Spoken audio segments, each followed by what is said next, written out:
I think, yeah, right. If you guys can hear me, just say yeah. Sometimes it's hard to tell.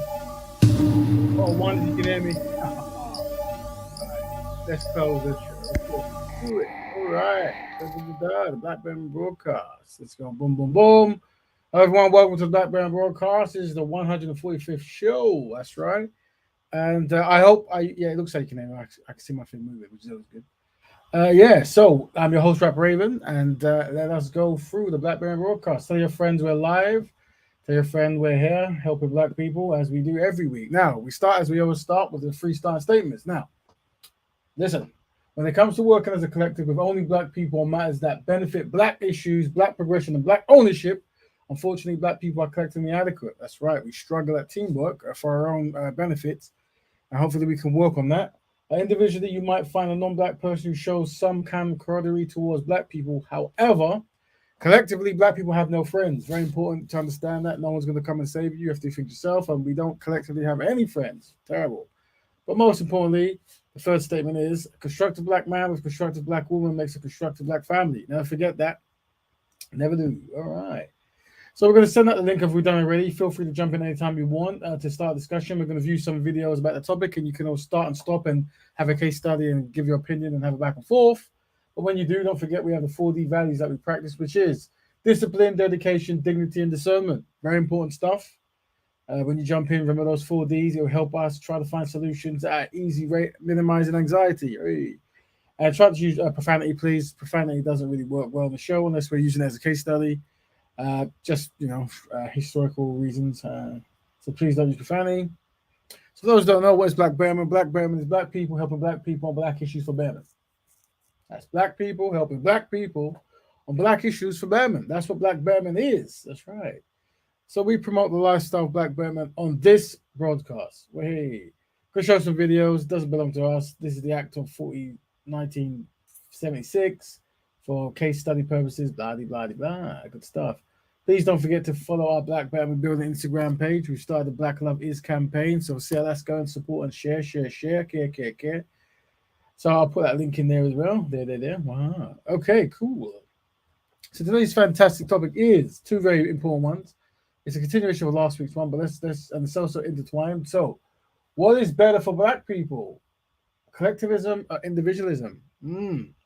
And we case study colorism, passing paper bag test, and the Blue Vein Society. Now, last week we had a gentleman jump on. He said he was unfortunately mistreated by dark-skinned black people, and he's a light-skinned black person or a biracial person, as he identified, or a golden, I think it was. And a lot of the brothers and sisters, they were just eager to hear what he was saying, hear his pain points, this kind of stuff. But some people, there were some maybe darker-skinned brothers and sisters who wanted to have the opinion, but they didn't want to cause any kind of further trauma. But maybe this week we can jump in with your understanding of colorism, the dynamics of it. And we'll be showing some videos to go with it as well. Let's see which one I've got quite a few, so I have to pick which one works best. So yeah, and also I was watching a conversation with Dr. Umar and a show called, what's it called now? Forgot, but I'll work it out at some point. And some brothers on there doing this show, wish them well. And I think he was talking to them about individualism and collectivism, more so talking about the responsibility to work with black women, to help fix black women and this kind of stuff. And some of them were pushing back. And then, but the word collectivism and individualism was mentioned. So we'll go over it. So maybe what I'll do, we'll probably have to play again a bit, but let's start with, should we start with that? Let's start with that. So listen to Dr. Umar on the show. Has conditions. Speaking of that, I've seen a video of yours where you said that feminism has conditioned black women to view black men as the enemy. It has. Feminism was financed by the CIA. Gloria, what was her name? Gloria Steinem, I think she was. Right, yeah. Mother of modern feminism, because traditional feminism goes back to the 1800s, right? With Susan B. Anthony and those white supremacists. But Gloria Steinem was a CIA agent. They financed her. Her first feminist magazine they paid for. The CIA brought feminism into the white household to get the woman out the house and into the black household to turn the black woman against the black man. To scapegoat us for problems caused for her by white supremacy. So, obviously, a big thing, obviously, we spoke about the gender wars, earlier. Obviously, there's a lot of conversation nowadays about, the value of what a woman brings and the value of what a man brings in a relationship. And now there's a lot more rhetoric from our women that we hear is, I'm strong, independent, I don't need no man, right? So, that's pain speaking, though. Right. Because most black women know they will never get a man. A black woman can have sex whenever she wants. Right. Because she's beautiful. She can have a bed mate, but to have a soul mate, she may never get. I have 2 daughters, 11 and 20, right? My oldest would be 21 this week. Statistically, right? There's a strong chance my daughter could be one of those. I hope she's not. She could be one of those who never get a husband because only 1 out of 4 gets a husband. You see that? So when a black woman says, I don't need a man, that is a reaction to the reality that I may not get a man. So why not preach? Because I understood, you're obviously against interracial relations when it comes to black men with with white women. With all men. You should only be with the black woman. And you will say, well, if you can't find a good woman in America, there's somewhere else. In Absolutely. Africa. So why not teach that same rhetoric to our women? Like if you feel I tell sisters all the time, go to Africa. So I know sisters who marry. I just spoke with her sister. She invited me to the wedding. She just married a brother from the continent.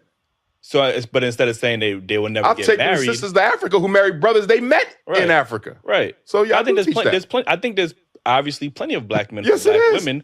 So and what I also tell black women, if you're going to go get you an African man from the continent, right, you're going to have to understand that the way in which you talk to black men in America will not be. Welcome everyone to Betterment Broadcast. Today we are looking at individualism versus collectivism, and we're looking at a interview with Dr. Umar, Brother Umar, and he's talking to a group. I forgot the podcast, but I'll get the name soon. And they're talking about black women and black men dynamic. At some point, he mentions some of the behavior patterns might be perceived as individualism. So let's kind of listen. Tolerated over there. Mm-hmm. Why the fuck is it tolerated? It's not tolerated here. That's what we're trying to tell them. Well, over here, I want to say this to us, though. Because we try to act like the way sisters treat us doesn't have a history that we are not at least partly responsible for. Let's be honest. The black woman has had to hold down the black house by herself, although imperfectly. She's had to do it by herself since the mass incarceration of black males began in the 1970s. You understand me? Most of our children are raised by a single mother right now. And it has been that way for about 50 years. So when a sister says, I don't need a man, because she couldn't find one strong enough to hold her down. Or when you meet a woman and you say, sister, I'm strong enough to be your man. You ain't got to work or you ain't got to pay the bills or whatever. Pull back. I got you. And she can't do it because all the other men before you who disappointed her. So what I'm saying is, black men, we got to be patient with our women because we created that personality.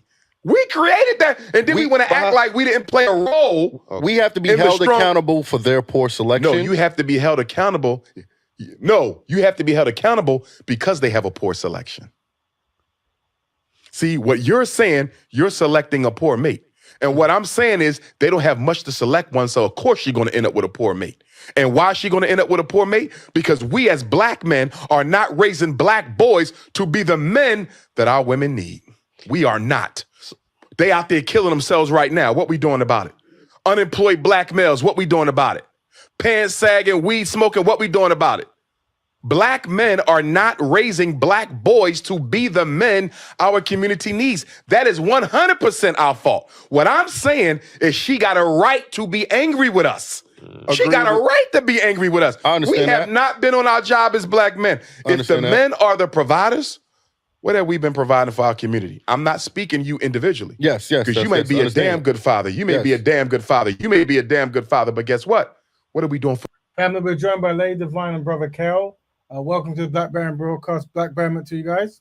Black Betterment, peace family. Yeah. Black Betterment, we got. So you guys, if you want to pause the audio, just say pause and we can do a case study on what you want to talk about.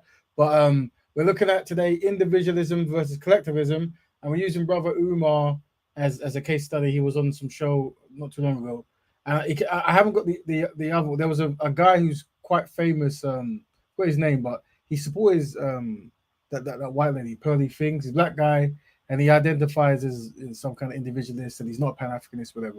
But I saw a video of him critiquing Umar, saying, you guys should build your own. You shouldn't worry about the problems of the community and so forth. But we're going to look at this and we're going to talk over. So let's just have a quick listen. For the community, what are we doing for the children who don't have a father? You don't think the black woman got a right to be angry when she's been raising 2/3 of the kids by herself for 50 years? And the minute she raised her voice, we say she's not humble enough. She had to become masculine to survive the rape, the molestation, the domestic abuse. Are you telling me you can't see how we created that? I understand that, but she needs if to we be was more loving selective. our women and taking care of our women, do you think she would be like that? That personality has a history. If she's picking Pookie and Ray Ray instead of you're making her a scapegoat. No, she's picking a scapegoat. No. There's good quality men that they ignore. Why she even got it? Why is there even a Pookie in the selection? You gotta ask her that. No. I'm gonna tell you why there's a Pookie in the selection. Why? Because black men have. So when we watch this, one thing we understand is, so obviously a lot of this new kind of movement where holding people accountable and stuff and separating from things people don't like. I think one thing that some of these gentlemen might not understand is how communities work. As in, if you're saying that black women are picking a whole lot of undesirable men, then I think what Umar is saying is, how did those men come about? What's going on in the community where it's producing so many undesirable men? So it's another way of looking at how men can communicate with men rather than men communicate with women, because when that happens, it becomes a divide. It's us and them, and that doesn't work. So let's kind of listen. Have abandoned black boys and have allowed social media, white media, athletes, and rappers to raise them. That's why she with Pookie. If we never allowed Pookie to develop, she would not have a Pookie. If we're going to be men, the first thing we got to do is take responsibility for why our women feel the way they feel. I can hear that. I'm not saying that they're right to disrespect, because even if a woman disrespects me, right, that still don't give me a right to disrespect her, because she's still the queen of the community. Even if she's not acting like it, I'm going to give her that respect. But when I hear brothers talk like this discourse we having now, we act like we don't understand. No, There's reasons for that shit. I do understand. Women are so valuable. You get what I'm saying? Like, I think women ground men and help them, propel to the next level. I think men get further in life with a woman, right? But if I'm a hardworking man, but I'm only looked at as resources, okay, and then she's ready to jump on Tom, Dick, and Harry because he got flash. He's shining a little bit more. His access to money is quicker than mine. Welcome everyone. We're reviewing individualism versus collectivism. See if you can hear any talking points that might point towards those two philosophies in this interview with Brother Umar. It's kind of hard to have that.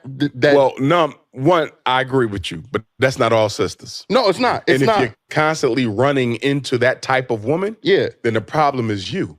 Because you're attracting a certain low vibrational energy. Why is why that? not have that same energy for women? You just again, you have because demand we having a conversation as men. Yeah, I got plenty of interviews with all women where I check them too. All right, but as a man, you should not be. That's another thing. One thing as men, just for training purposes, if you're focusing on men issues, what we never want to do is, what about women? I know it might sound like a normal thing to say, but it actually, unfortunately, is an unmanly thing to say, where you're drawing attention away from the shortcomings of men by pointing out the shortcomings of women. It's something that's been learned, and we might have to unlearn it. And I'll get much pushback now because many men have been raised with that concept, as in, what about women? What about them? That kind of stuff. Be concerned about what I say to them. No, as men, we should be concerned of what we're going to do to produce a better generation of black males for tomorrow. That's the only that is where we should be focusing. Women bring the choice. I think my shit might be frozen, but hopefully of life, right? We understand that, right? Tell what. There we go. Problems again. Yo. Hello. Do I need to come back in? Jokers. Hello, mic check. Is that my internet? I don't know. I think it's StreamYard, you know. Everyone's been having problems tonight, Raven, just so you know. Yeah. Thanks for that, sis. Yeah. This is the thing. Maybe I'm gonna have to look for a new company because this last week it was the same. They're obviously struggling. The thing is, I think you need to have like a streaming platform to get people on your platform. So you need to use one. Like YouTube, very odd how YouTube doesn't provide that service within itself, which is very peculiar. But I can't have a child unless a woman agrees. And she can't carry one if you didn't put it in her.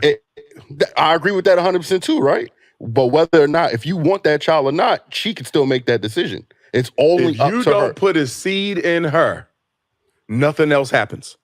And no woman can make you put a seed in her.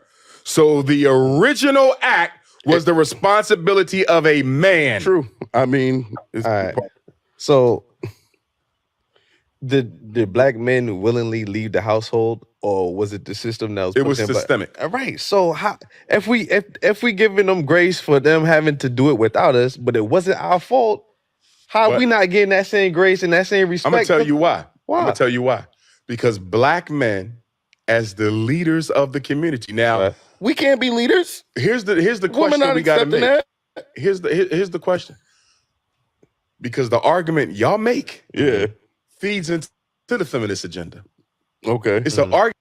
See, what a lot of these brothers are understanding is optically what they look like or what they could be perceived as looking like, and that's why unfortunately they will have to probably look at videos of other communities, other men, and how they react, because to them this might be normal, maybe to the viewers it might be normal. But what I'm detecting is a constant like, what about? And also the fear of being blamed and of accountability of some form.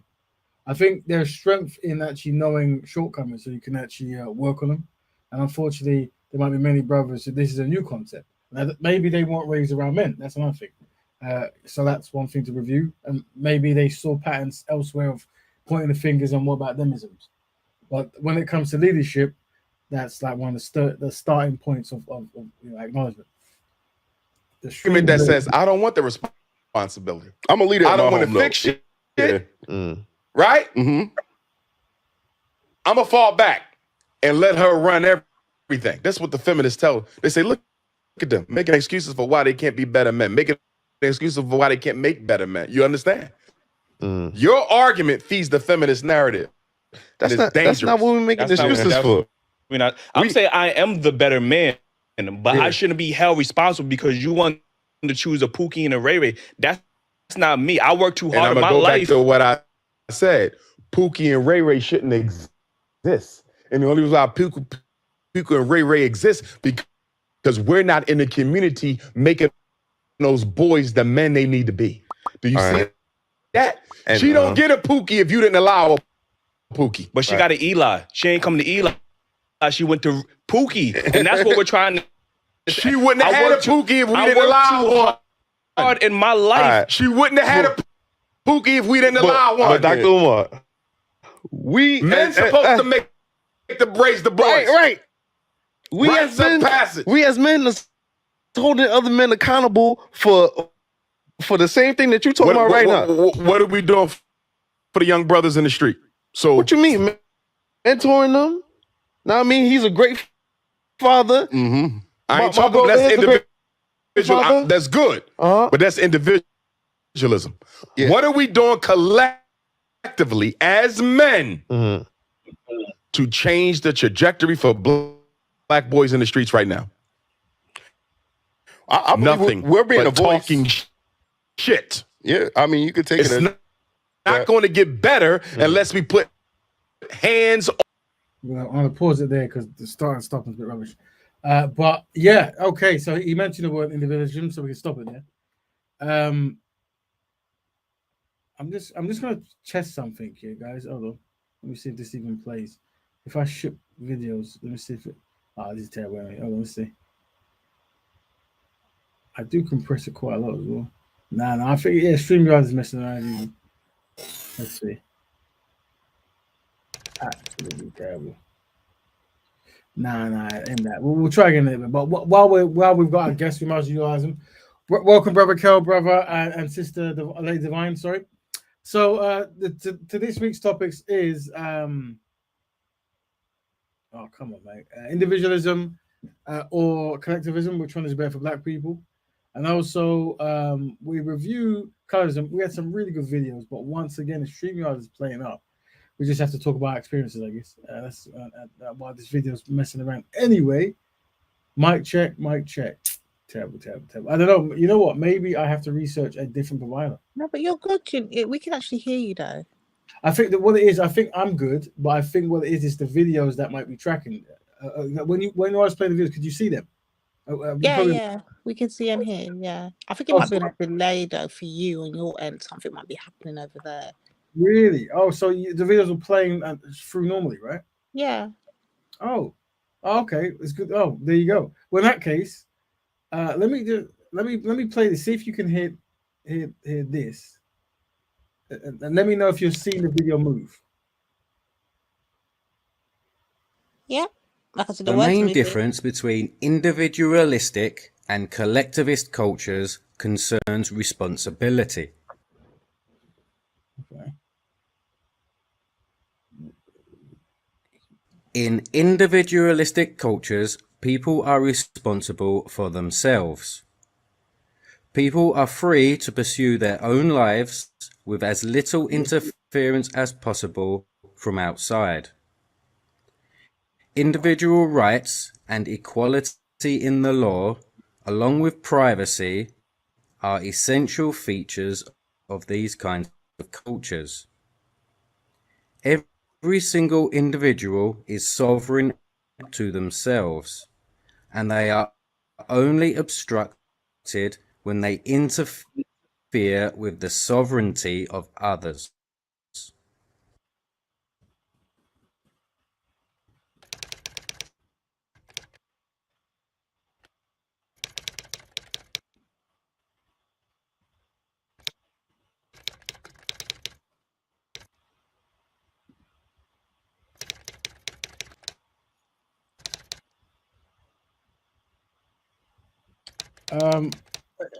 I can't see nothing, but if you tell me you guys can, for me it looks like a slideshow, not a movie. No, we can see the video. Okay, what are you saying? But at the moment, if it screen's on pause, but it's got the main difference between individualism. So he was giving a breakdown on individual. Right, yeah.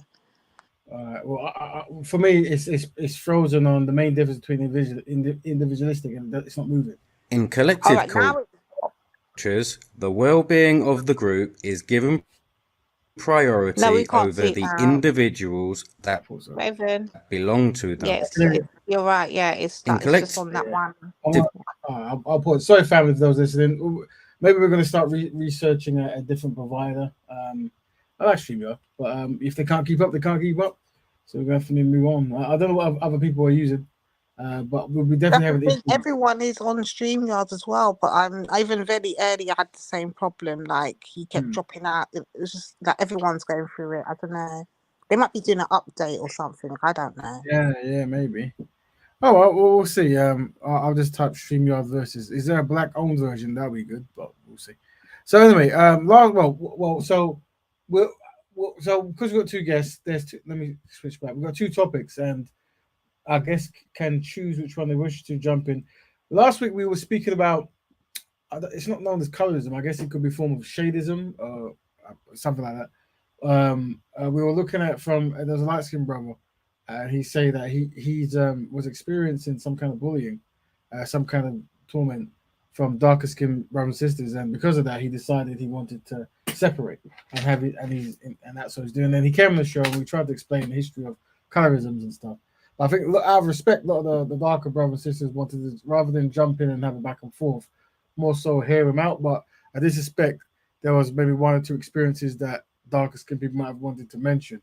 And I did download the whole lot of videos about passing, paper bag test, and the Blue Vein Society. So I probably won't play it because of the video, but what I can talk about the concept. So for those who don't know, colorism is a discrimination within a group, particularly a Black group. And for the most part, you're looking at lighter skinned Black people in that collective mistreating darker skin black people, highly melanated black people, through that either not wanting to associate, not including, looking down upon, this kind of stuff. And it stems from the white supremacy, as in the more darker someone was, or the more closer to African Aboriginal someone was, the more the Europeans despised them. And because most, if not all, black people were subjugated by white supremacists, that kind of that was kind of the role that many light-skinned societies took. Also, there were certain scenarios in Brazil where the more lighter you were, the more privilege you got. And I guess that was the same with, I guess, on the slave yards in the diaspora, in the Americas, sorry. So anyway, I had a whole lot of great videos that really broke it down, but I ain't gonna bother playing because it probably explode or something. But that is colorism. And then passing was basically when light-skinned people would have children with light-skinned people, or light-skinned people would have children with white people, and that process continued where you wasn't including the darker-skinned melanated people because of, you know, splitting up the communities and blah blah blah. What will happen is you'll have the offspring would be able to pass as white, even though legally they weren't registered as white, because Europeans were very strict on who could be white, because it came with voting laws and this kind of stuff. So then there was this thing of passing, where some, I guess, African Americans or whatever the area, the African Jamaicans, whatever it might be, could have been seen as passing as white, and that was a thing. And there were movies made about it. I think one famous movie was, which I want to watch. I haven't seen it properly. What's it called? That famous movie came out literally, I think, in the 30s, 40s, or 50s. Imitation of Life. Yes, yeah. It was, say again. Imitation of Life. The Imitation of Life. Yeah. There's two of them. This came out in I think one in the 30s, one in the 50s, and it basically, I don't know what it's about, but roughly it's about, there's a black woman who's had a child with a white man, and the child comes out looking extremely, I guess, light in skin, or European looking in skin, and that individual tries to live amongst Europeans without them knowing her mother is black, and that's the dynamic of the film. I'm gonna watch it, and maybe we can do a case study on it. Interesting enough, Brother Raven, the actress Freddie Washington, the one who could pass as white in that film, she was definitely very prolific in regards to kind of going against that particular stereotype. You know, she if you watch a documentary, I watched it with my mother years ago, but it was basically about the Europeans are trying to put her in a role of, well, you look European, so play that. So she'll go against it and say, no, I'm a black woman, you know what I mean? A light-skinned black woman. So whenever they would try and put her in certain roles, she would always fight against. She was the civil rights fighter as well, very prolific. If those who could Google Freddie Washington, and she married a black man as well. She was African American with European ancestry, but she was very prolific in civil rights. Right. Yeah, because I'm aware there were two films made, and I think in one film it was obviously a person of African descent, and maybe the other one it was a European. I think, but I could be wrong. The European one was Lana Turner. That one was, she was I think she was Latino European, but the first one was Freddie Washington. She was the African descendant one who we adored. That one, yeah. Okay, I'm looking at it now. Freddie Washington, yeah, definitely have to. So, and there's a new film that they're making about a similar topic, and I had a little video on it. Let me see if I can. Let me press. If it plays, I'll die. Well, but let's play and see what happens. Now, Michelle Miller tells us a new movie based on a nearly 100-year-old novel explores this very complex subject. Viola, we've been looking everywhere for you. Are you talking to me? It's been a theme in Hollywood for years. I'm your mammy. From Imitation of Life. Do I look like her daughter? Do I look like I could be her daughter? One thing. To The Human Stain. When you meet the guy from Pitt, don't tell him you're colored, okay? We can't see anything, Brother Don't tell her. Raven. Okay, I'm gonna pause it. Don't bring it up. You're neither so- one thing nor the other. Stop this, Dad. Stop.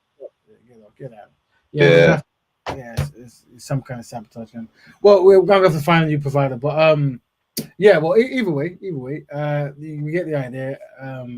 So the reason for those who join, the reason we're talking about colorism because there's no such thing as reverse colorism. It doesn't work that way, but there is some, I guess, shadism, where people mistreat each other over shade and this kind of stuff. But colorism is more particularly from the light skinned brothers and sisters mistreating the dark skinned brothers and sisters. And obviously films were made back in the day. And this is all context under white supremacy, how things naturally went, unfortunately. It's a very interesting thing to study. But the reason I bring it up because there was a brother last week who came on from the States, and he was feeling not in the best way, and he wasn't best pleased that from what he was saying, he was going through mistreatment. But the area's interest I was is because there must be a lot of dark-skinned sisters and brothers who might have wanted to say something on the topic of colorism, and they probably wanted to just let him have his say and let him, before they would jump in. So this week we always have a chance to talk about it from the other perspective.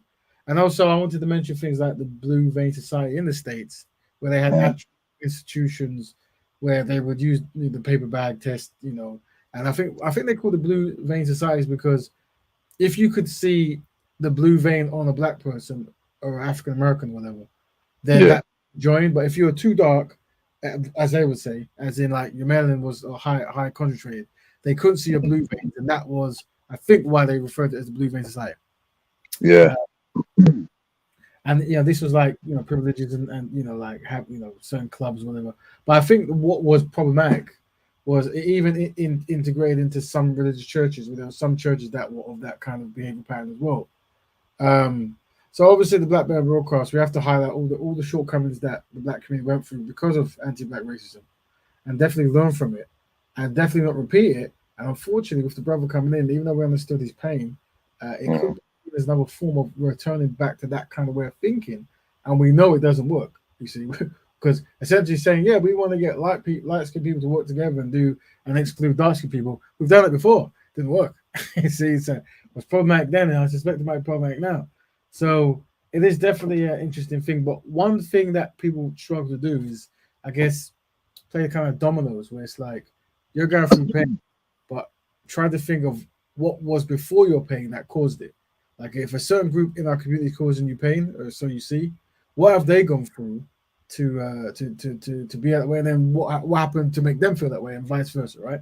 And that's a hard thing to do because when people are gathering something, the first thing you think about was just about me.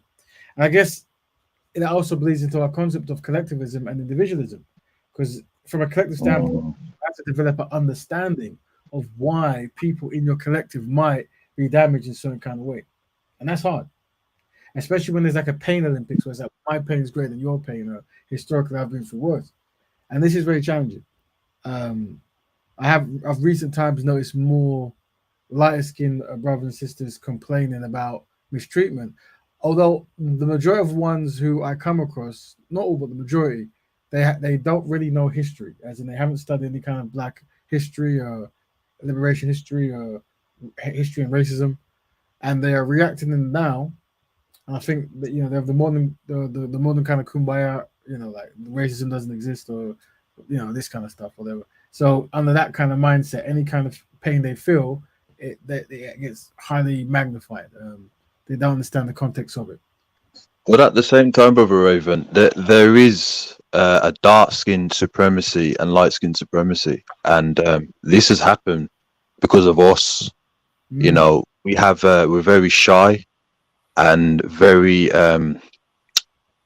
not assertive. That the moment a dark skin African descendant has been attacked, or light skinned African descendant attacked, that the collective is supposed to go against the one who's causing division. I've noticed that growing up.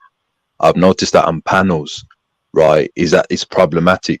Now I understand why dark skinned Africans would be a certain way, because of the mistreatment. That is something where we have to kind of accept, and at the same time the light skin African descendants is that I can understand why they will feel a certain way. For example, and I'm very cautious when it comes to this. There's a lot of light skinned African descendants that will be with dark skinned African descendants, whether it be platonic or relationship, because they feel like it validates them being more African, which is very ridiculous. And then on the flip side, the dark skinned African descendants would be with the light skinned African descendants because it will kind of help them to kind of maneuver that and with that which is being acceptable. So we have to kind of educate and explain to the people that the Africans as a whole, some of us are dark skin, some of us are light skin. And we have to break down and understand the word light skin. This is very ambiguous. I said this before because white people can be classed as light skin as well. So we have to educate the real white, historically, those who understand African culture, and the real white are those who are of a golden brown complexion, light skinned black people. That was what we would class as white. You understand? Against the dark skinned African descendant, we'll say, oh, obviously in the Afro-Caribbean, we'll use the term redskin. in the East Africa, they will use the word Azan. Amongst the Arabs, they would use the word Abiyat, which means light-skinned black person. So we understand these things, but it's education. But as long as we go against those who cause division, then it will be controlled. Okay. Yeah. No. No. Definitely. Lady Divine's battery died sadly, so she's just charging. She'll be back. We definitely want to hear her opinion when she gets time to do that. But yeah, well, I guess this is.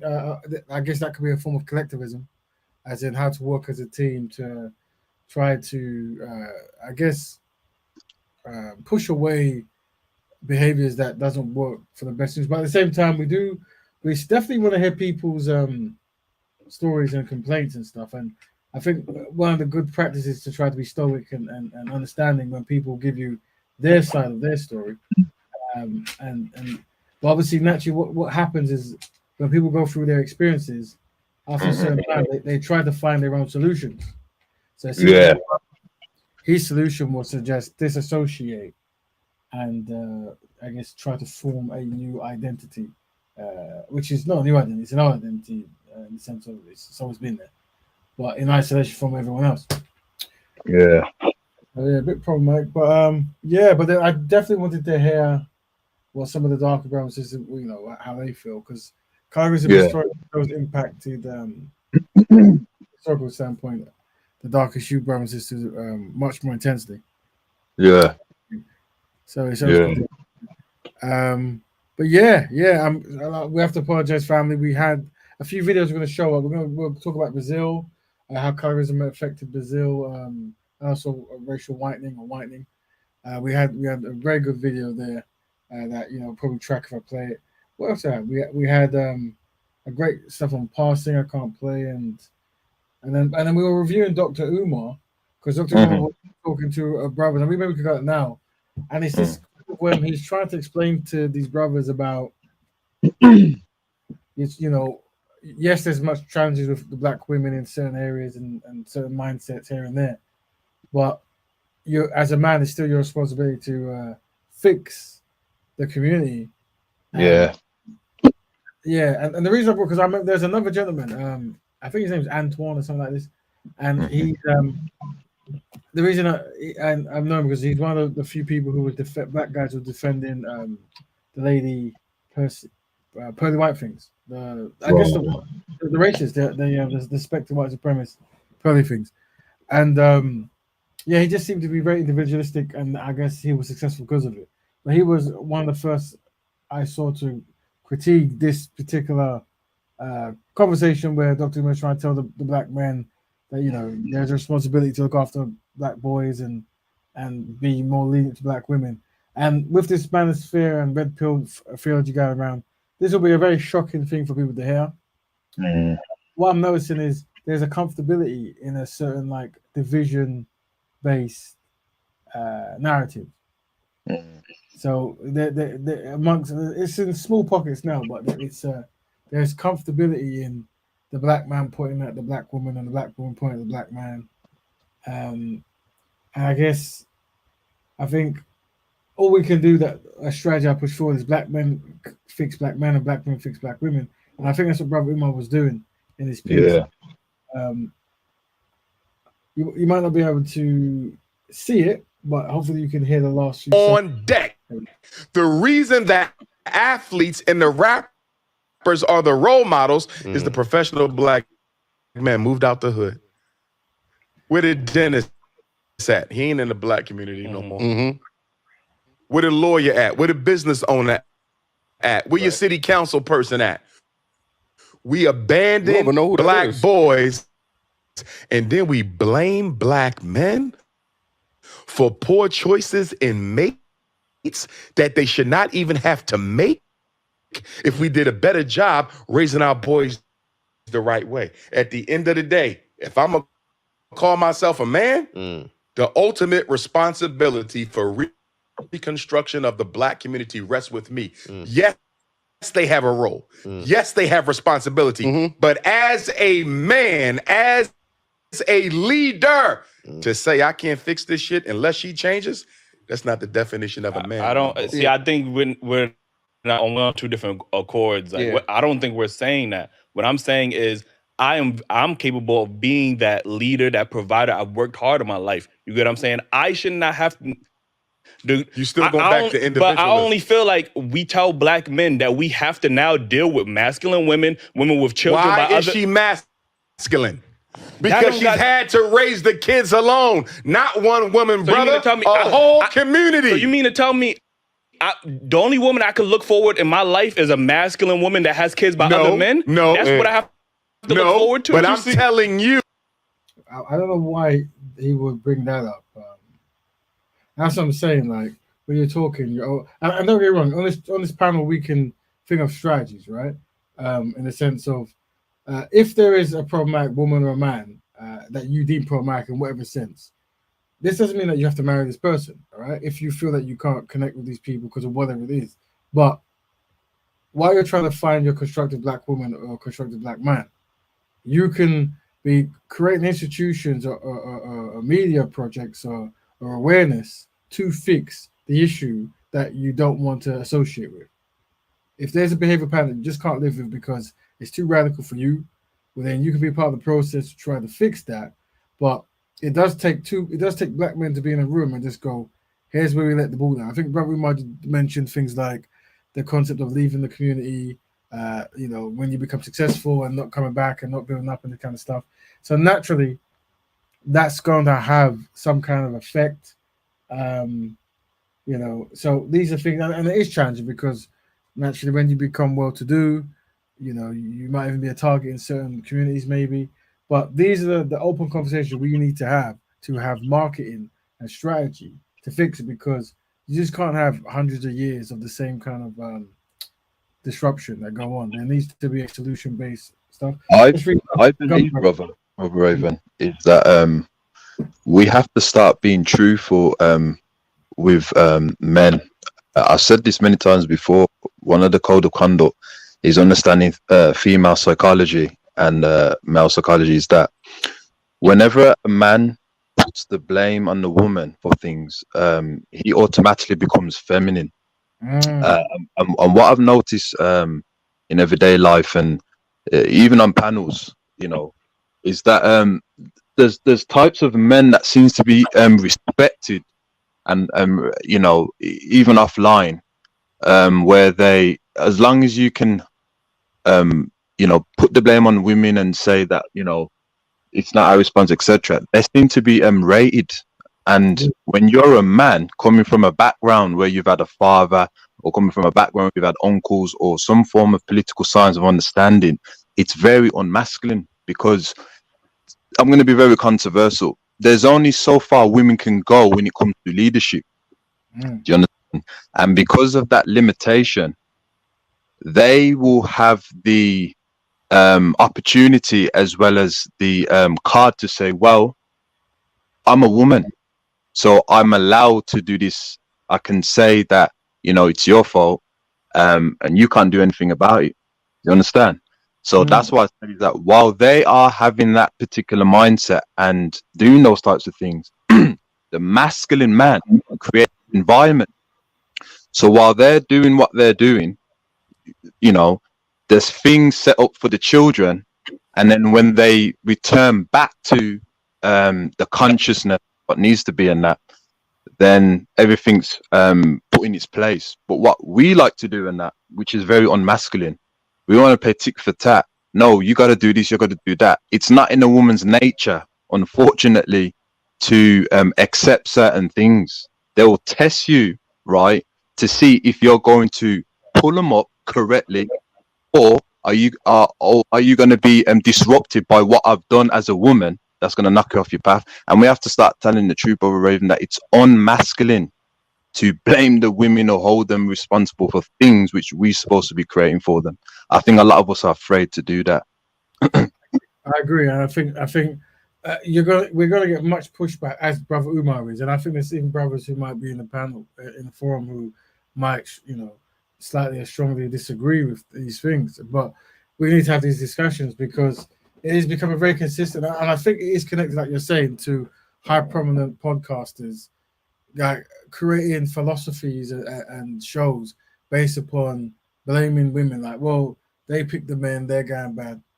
And don't get me wrong, there's many bad choices people make, but the truth of the matter is, if we're not building institutions, if we're not trying to fix the issues that they come in, if we can't see things from a collective standpoint, then these things will continue. And it like Brother Kel says, it is very unmanly, very very anti-masculine to be comfortable in that it's the woman's fault.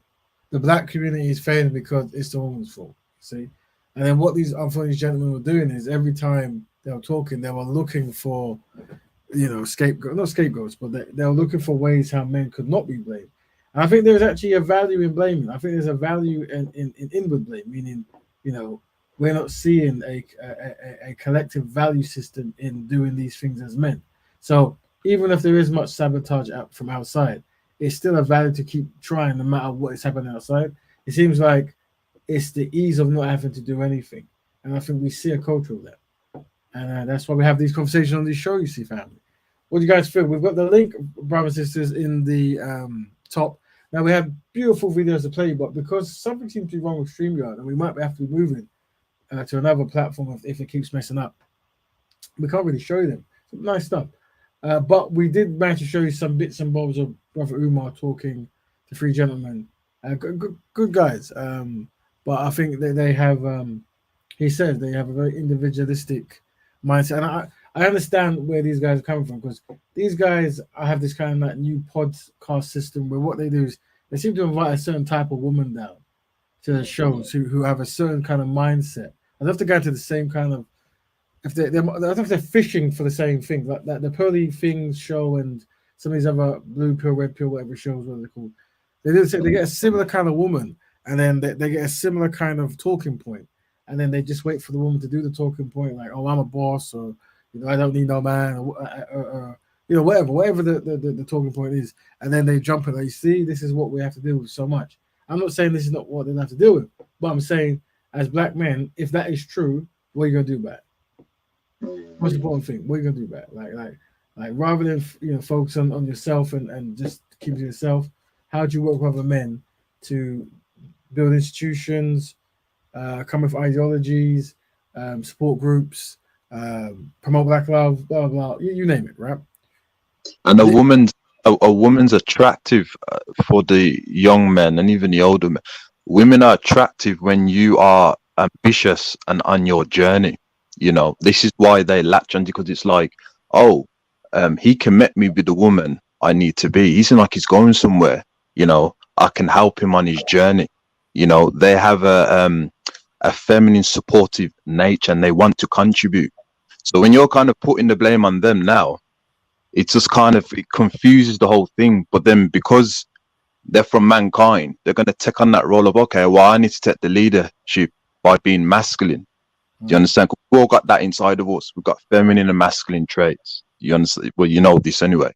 So when they do take on that role, then we start scratching our head, and then naturally we become feminine. And you know, this is why we're in this situation. But we shouldn't celebrate those men, Brother Raven, because we know better. You know, Umar Johnson.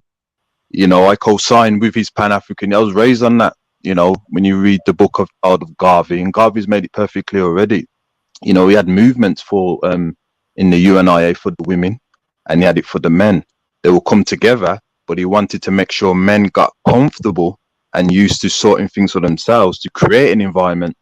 So when the women they won't be able to reach that leadership level because psychologically and biologically and that there's something create for them. That's the Pan-Africanism that we grew up on.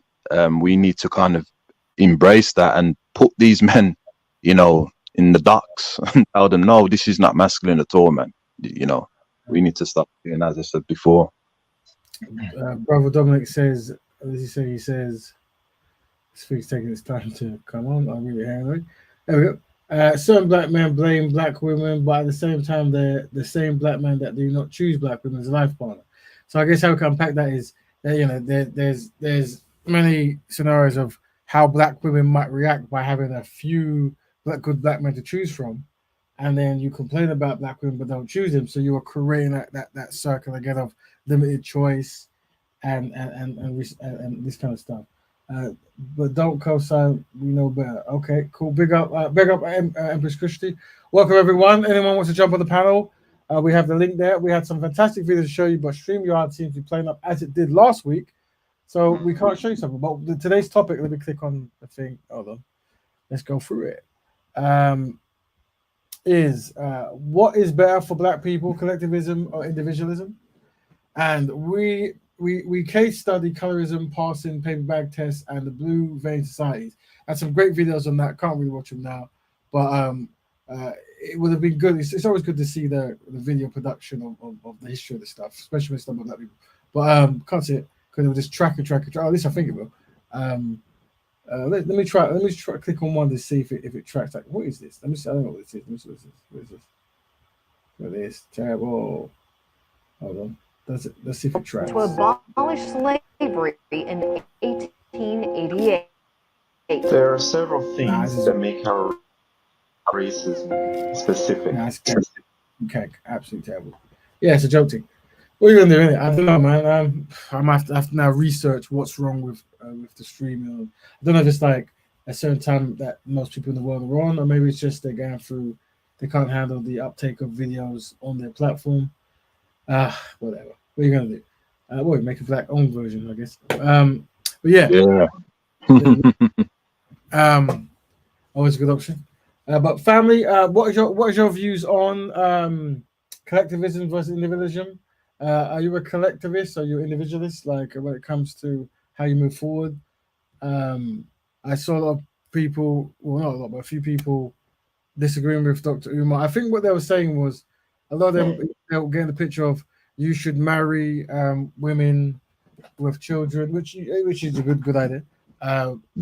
If you can, like obviously I can't tell people what they shouldn't do, but he's saying the benefits of marrying women with children is that I think he was started by many women might not have an option to be with a black man because of many reasons, and then some of the pushback was from this was there are some women they've picked horrible men to be with, and the good men were ignored, and the good men feel a way that they now have to come in and help the woman deal with the bad choices through picking the bad man.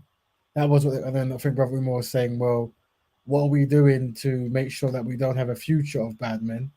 So those children are now born. What's going to stop them from ending up like this, the bad so-called bad men, their fathers, if they don't see men around, if they emulate some of the stuff they're doing?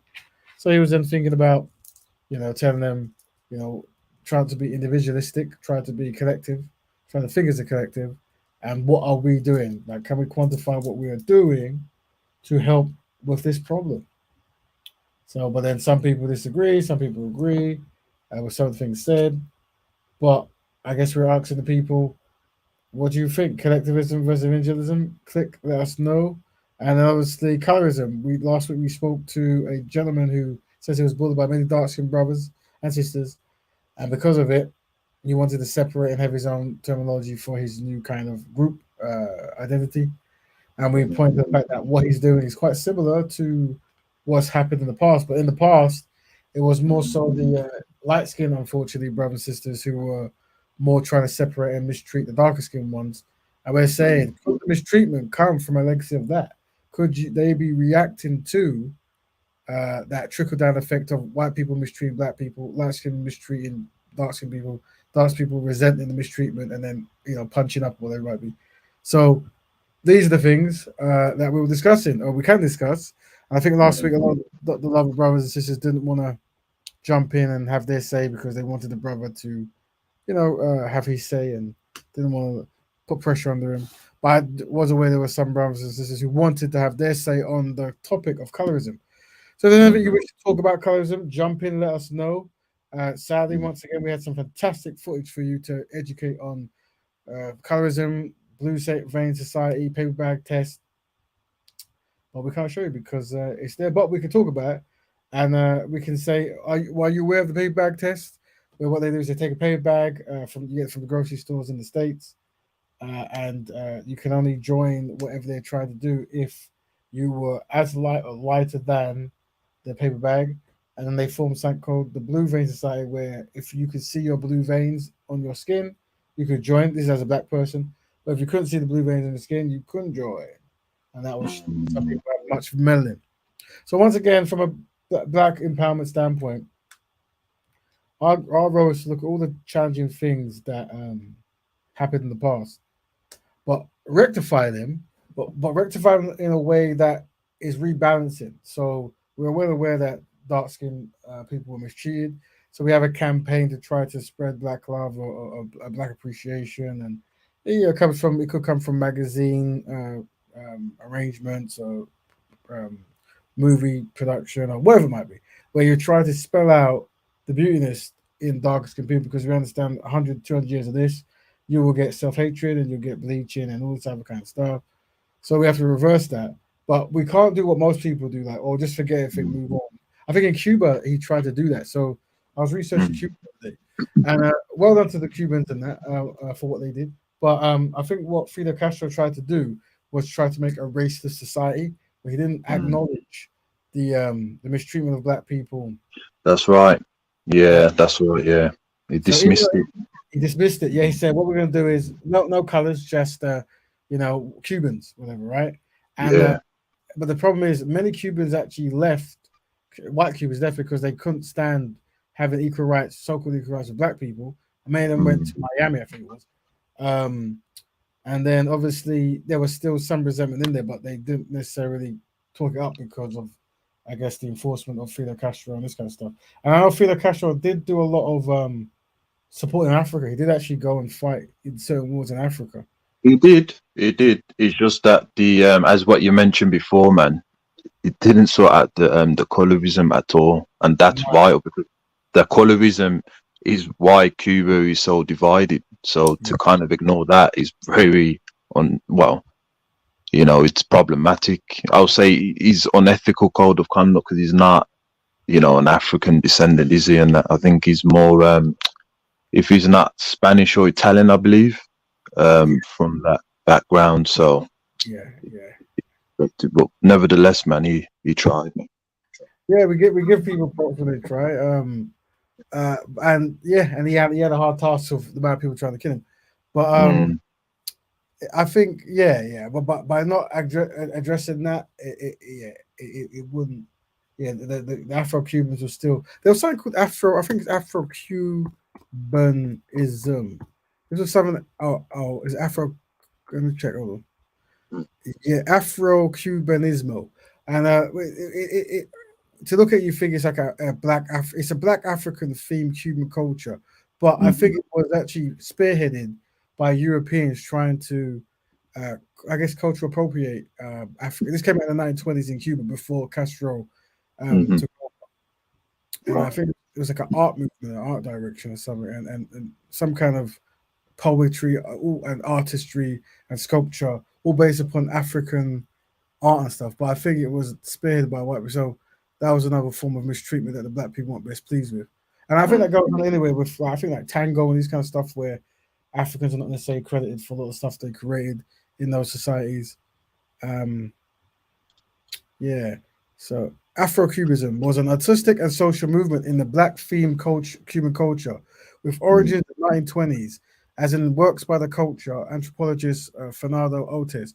Okay, the Afro-Cubanism movement focused establishing the legitimacy of black identity in Cuban society, culture, and art. The movement developed into an interwar period where white intellectuals in Cuba acknowledged openly the significance of African culture in Cuba. The Afro-Cuban artistic expression helped integrate the marginalized black community into mainstream Cuban societies and art. Since inception, Afro-Cuban humanities has emerged as a major area of college studies, and Afro-Cubanismo influence can be seen in Cuban literature, painting, and fair. I'll give you the WhatsApp of that. You can look it up. I think Europeans took over anyway, or spared it. Yeah. It's never good. But let's check that out. So we're talking about Cubans because we were talking about colorism and places where colorism thrived, and I think that was a potential place where they could have dealt with it, but they chose to be a color society in Cuba. And obviously, as you know, in most Spanish-speaking, not all Spanish-speaking countries, colorism is very high, and trying to not be with black people or black people meeting with non-black people is a part of the agenda, and limiting black people's freedoms through their melanin and who they marry, this kind of stuff. And this is what we're trying to explain to some of the light-skinned brothers, to do your history, because obviously you feel pain about name calling and this kind of stuff. But I understand that a lot of dark-skinned people, they're not actually just they're not acting, they're reacting. And unfortunately, whether they may or not, some might have some kind of jealousy from how things are perceived from a white supremacist standpoint. So what will happen if you have white supremacists or white people mistreating people at a high rate, but they realize that the mistreatment for your group is lesser than their group, then that's where hierarchies come in, and there could be jealousy, and so this goes on. And once again, it's very important that you're aware that this is enemy-controlled division. It's hard, but remembering that this is something that's been devised by anti-black racists, so you don't really want to fall into it, but you still have to have a conversation about how to fix it, whatever. Family, there's a link in the group. Let us know. We're normally going for 2 hours, but we might shut early. It might because of the shutdown of the video stuff, which is very problematic. But we are joined by Brother Kel, who's always giving us good information. But Brother Kel, as a guest here, you're more than welcome to talk about the topic, or even bring up a new topic that you might have wanted to bring up in the past, but we never had time. But this stuff, the both of them are very important. You know what I mean? Because I remember like growing up. I've always been around our people, man, whether it's on the continent or not. And as I said, my parents would socialize me to get accustomed to the different phenotypes and hues of African people.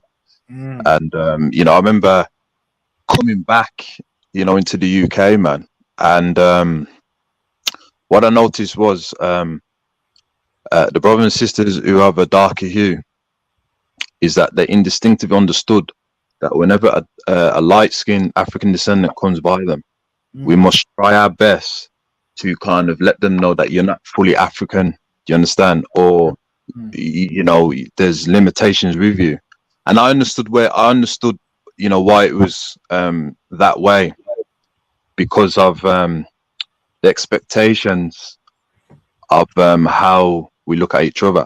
I was on a show one time, one of the Sun Sisters show, big up to Sister Naifa's show, those who should subscribe to, and there was other sisters on there, and there was a video about biracial Africans, and to cut the story short, there was a biracial sister, right? And what she was saying is that depending on which city she's in, if she's going to a city where it's predominantly black, right, then they would kind of see her as like, one of them, but at the same time they'd be cautious.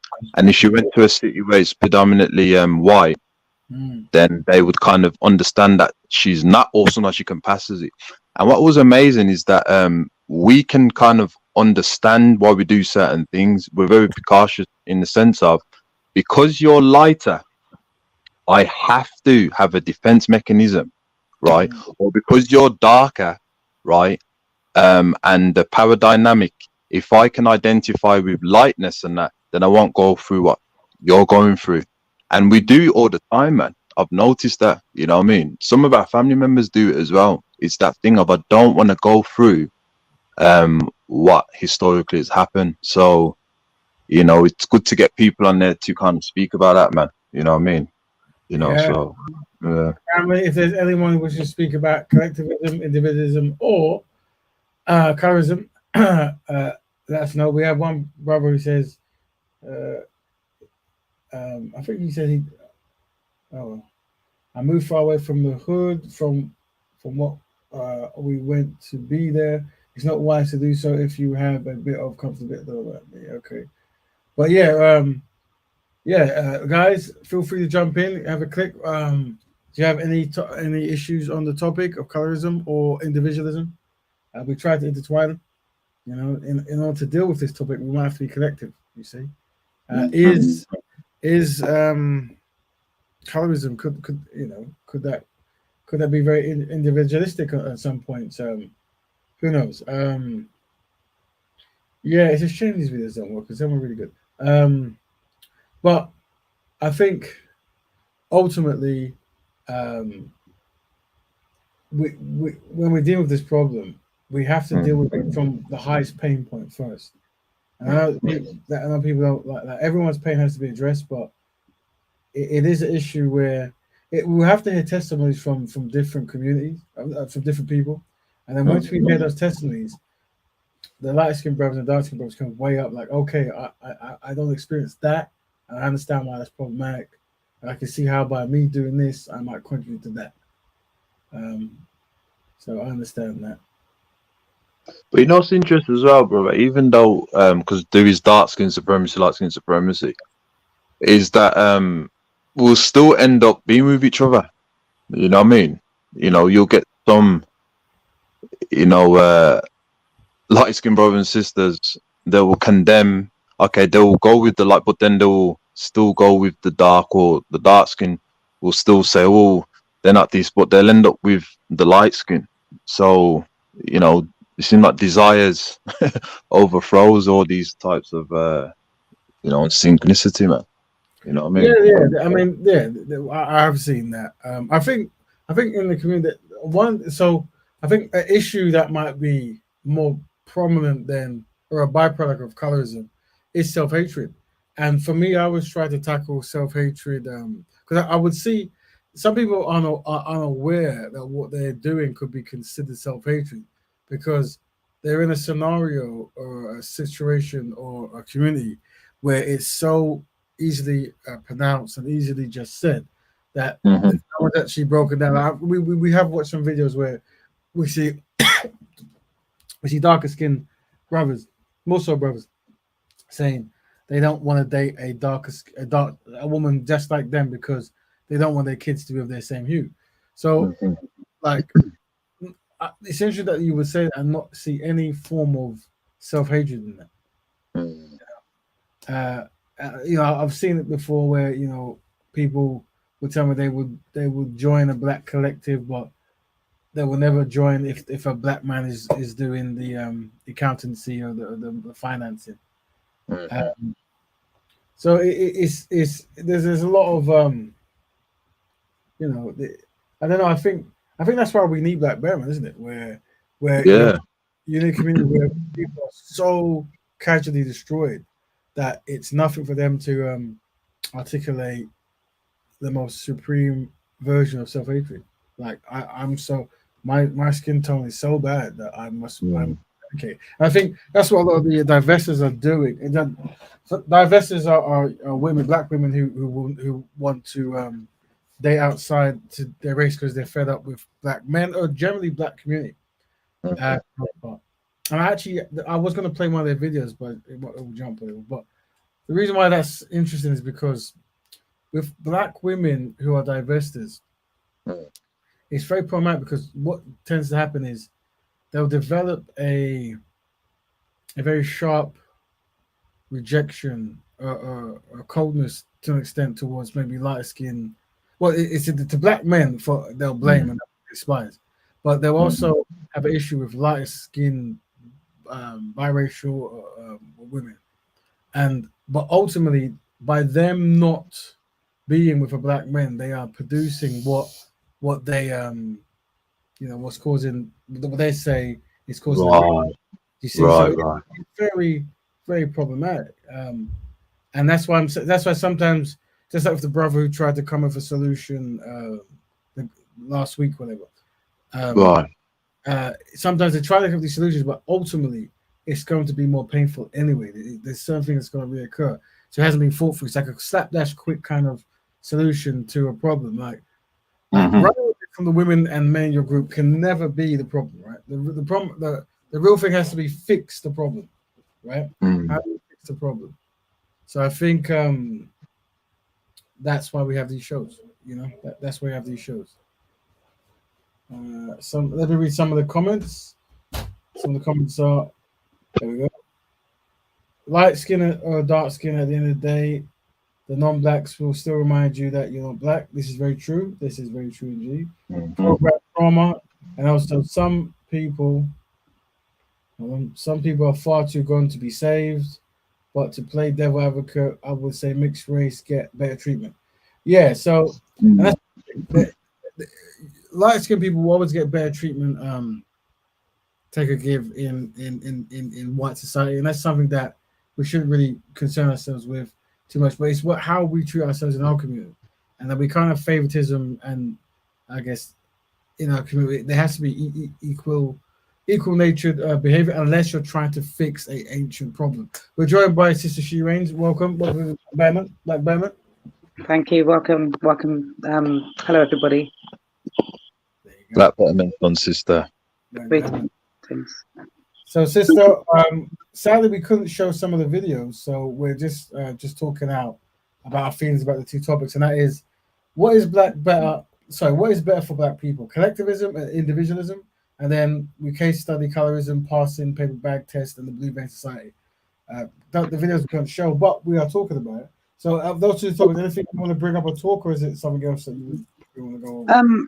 Okay, in regards to the individualism and the collectivism, I think there can be a simultaneous approach that is taken individually to both of these. So as an individual, I want to be the best that I can be, and I can only go on a journey that I can be by myself. I can only perpetuate self-love, self-development, black betterment, etc. That's an individual path.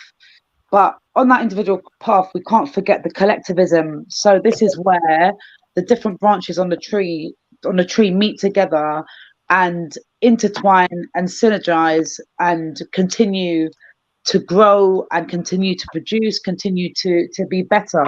Because I think some people are just bent on existing. So I'll give you an example. It's like social housing, for example, or even examples where in the 60s and the 70s when we first came over here, because obviously it's this whole Windrush thing, which I'm not 100%ly nostalgic about. It's been quite it's been quite a strange few days for me. I'm rejoicing because we are in a hostile environment.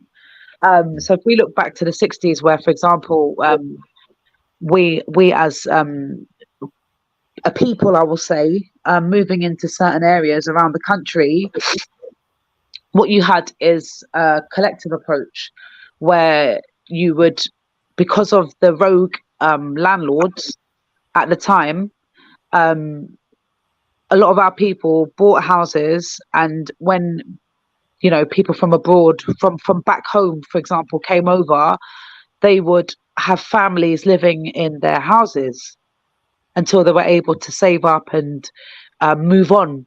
And this is a pattern that was going on up until, I would say, the late 80s or even the 80s, for example.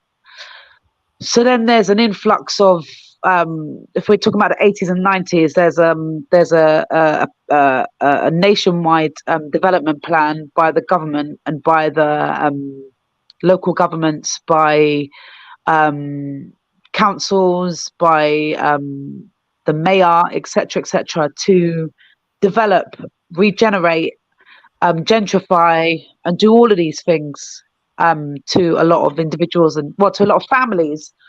So now what you've got in some cases, and I'm moving away from the people who bought their houses now, because they've up and sold and gone back to the Caribbean, and they may have left their children in smaller properties and stuff and downsized. But I'm moving on to the social housing development thing now, where you've got overcrowding in these properties, and you've got families living on top of each other and struggling to live in harmony and peace with each other. Some families have done effectively doing that, but there are a number of families who, because of the constraints of living in demanding styled housing, for example, now their children want their own space, and they want this individual life, because this collective environment has too many pressures. And then if we look at the hostile environment and the way it's treated, like our elders and parents, etc., that can then trickle down and create a culture of hostility within the family as well. And I'm just generalizing here. I'm not talking about our people as a whole. I'm just kind of bringing it into a spotlight. So with the pressures and strains that have been experienced in the workplace, in society, through schools, being immigrants and stuff like that, if there's no sound communication and there's no kind of relationship building, it could actually turn into argumentative environments, sometimes even violent environments, etc. So what you've got is children who don't want to relive that, so they decide that they want to change the whole formula of how they may have grown. So they may go on to then not want to have as many children as, because before I'd say some families are having 10 kids, 9 kids, 8 kids. Now, if you look around, a lot of us are having 1, 2 children in some cases. Some people do have 5 or 4, but generally, and then you've also got the case of a lot of Black women who don't have children, and who struggle to find a good partner. But my point is that I think the hostilities of living in this environment have forced a lot of people to go down the individualistic road. However, it takes a village to raise a child, and that element has kind of fizzled out because of the way the media has constructed society, the laws, the policies in schools, the restrictions on families or on parents to discipline, even in the school, the restrictions on teachers, not even straighten out, but disciplining children, even though I'm against the cane and all these things, because that had to go. But I'm just saying that there's been a program that has been implemented in many different areas of society to create this individual behavior or want. And when you calculate certain things, it's like if you have a family of say 7 people, and where for example everyone was living in one house, and there was more disposable income, there was there was more money flying around and stuff like that. When you go it alone and you're paying mortgages at the rates of property prices today, and even commercial or market rents, for example, that money is leaving the family and it's going into organizations. So I think there needs to be an overhaul in the way that we look at the way money is distributed, the way we discuss money with our families, or with our peers.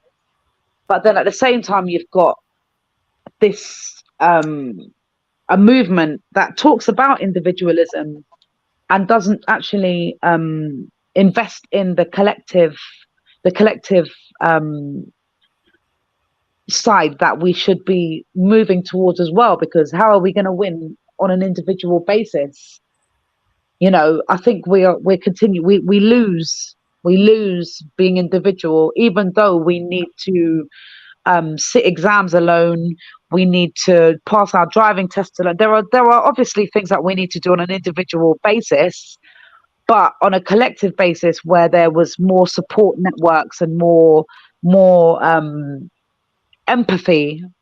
I think as time has gone on, and also with the introduction of technology and this digital age, the empathy and the interactions that people had with family and peers is disappearing.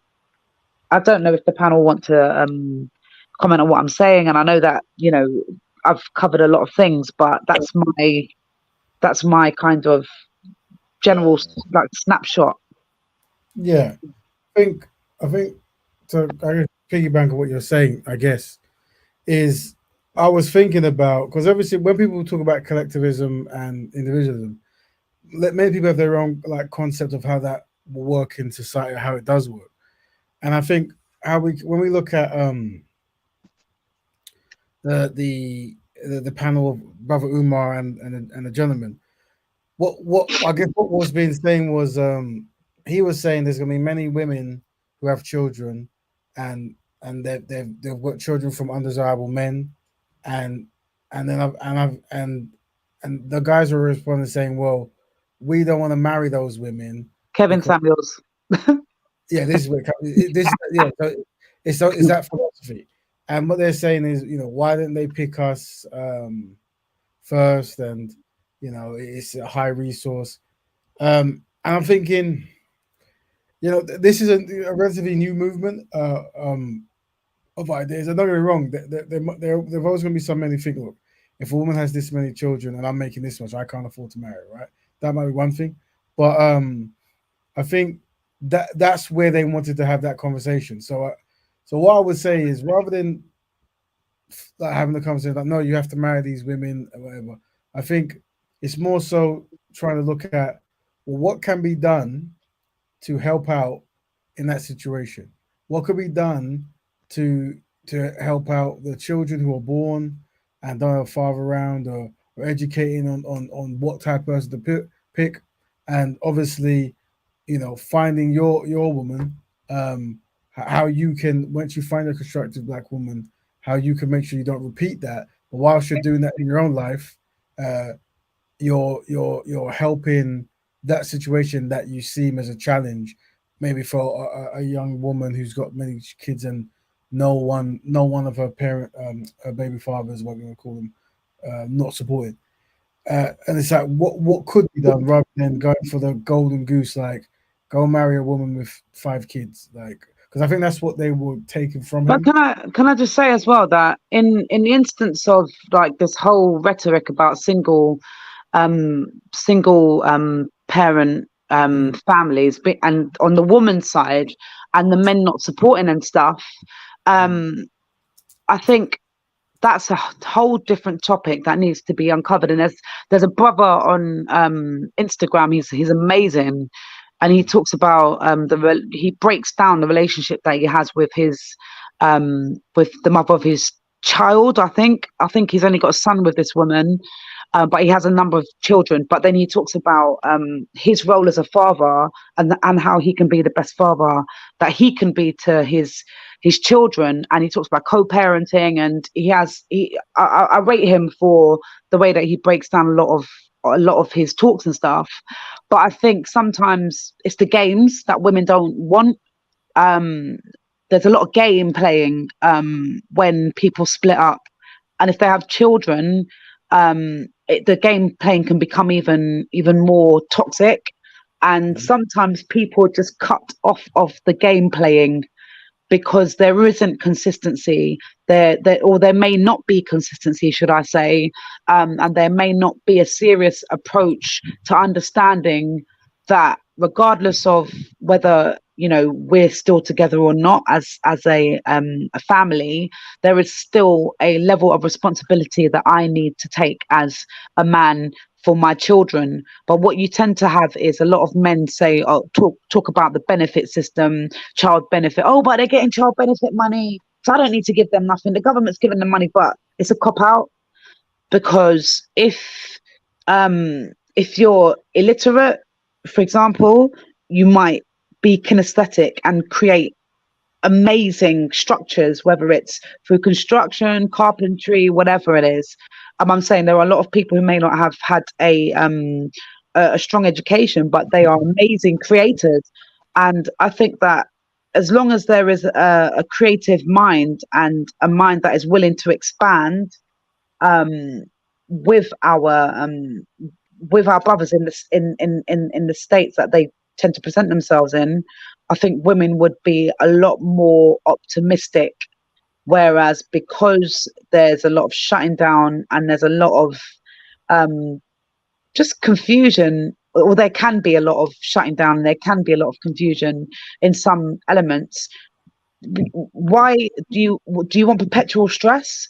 Or do you sometimes have to just create that boundary that says, do you know what, I might not be receiving that extra money from him.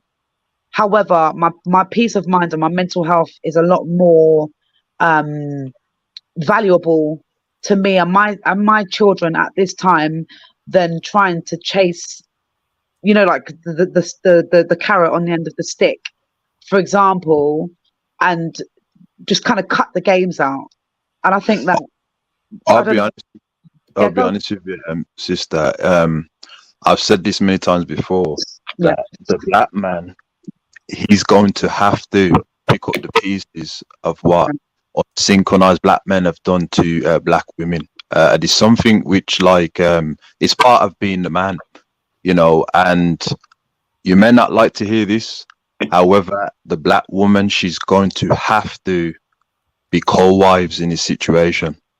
And the reason why that is that in African culture is that whenever the men in war would die, and they left kids behind, etc., that they would marry the woman or anything to do with economical work. This is how it used to be.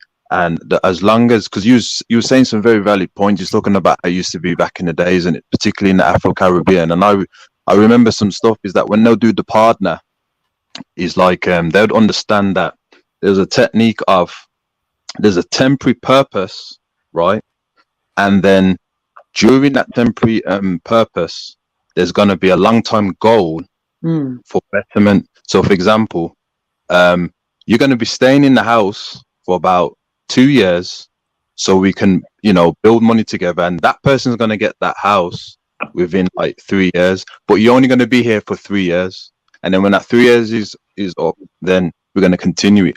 The problem is that we don't do that as a people. We seem to be staying still. Do you understand? Where you have to move with purpose. You know what I mean? So if you're all together, okay, be more busy. Okay, you got that role, you got that role, you got that role. If we're busy and we pursue the long-term goal, right, and understand that we're only temporary together, right, then things will be worked out. Just like in the house, those who come from a big family, mum and dads and that, right?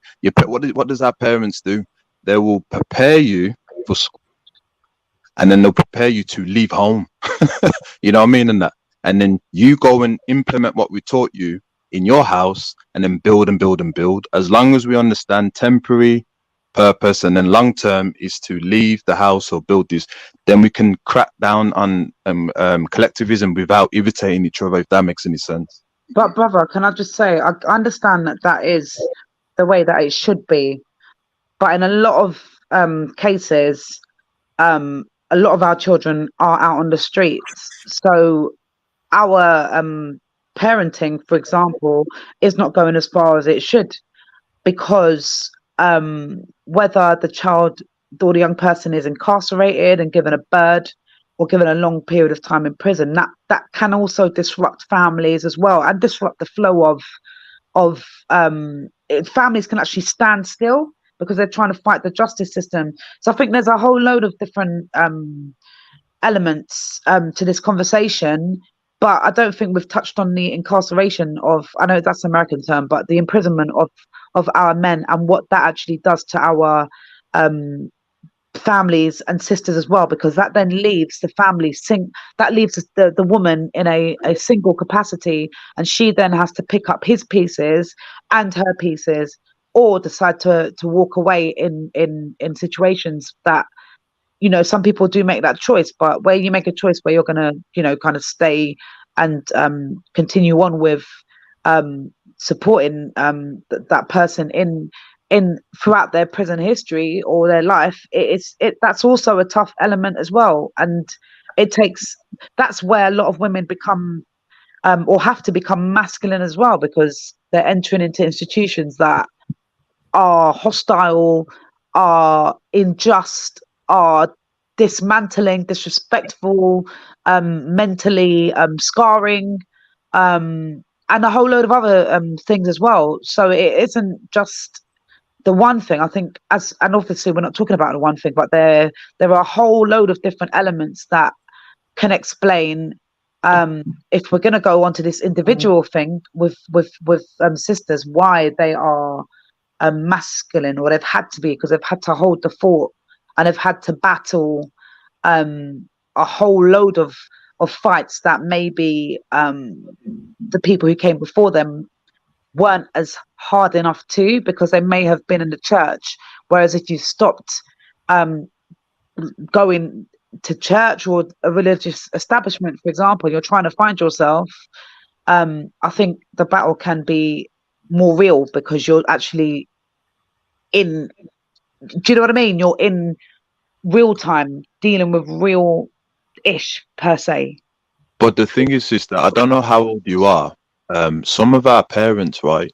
I'm going to be very frank on this, is that I know when it comes to my parents and that, they used to kind of, you know, the kids who are on the street, we've all got, you know, relatives who, you know, involved in gang, etc.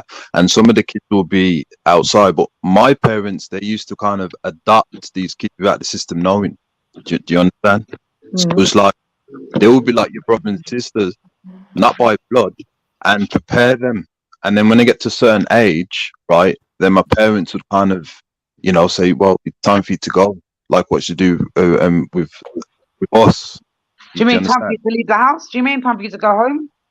No, when you've got the education. So in other words, adopting those who do not have parents who come from a bad household, right, without the system knowing. So for example, bringing them to the house, making sure their math and English is up to date. Do you understand? If their parents are inadequate at home, you know, if there's violence, etc., and that, and if they don't have any home, then they could stay.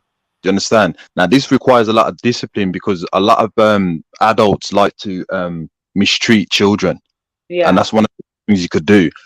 However, there are some, like my parents, you know, big up to them, that they would consistently do that. So when the kids will get to a certain age, if they didn't have a home, or if they did have a home, they will be okay. A lot of like, you know, adopted brothers and sisters without the system, they're doing very well. You know, some of them are up north, further up north, and some of them are located, but they're doing well.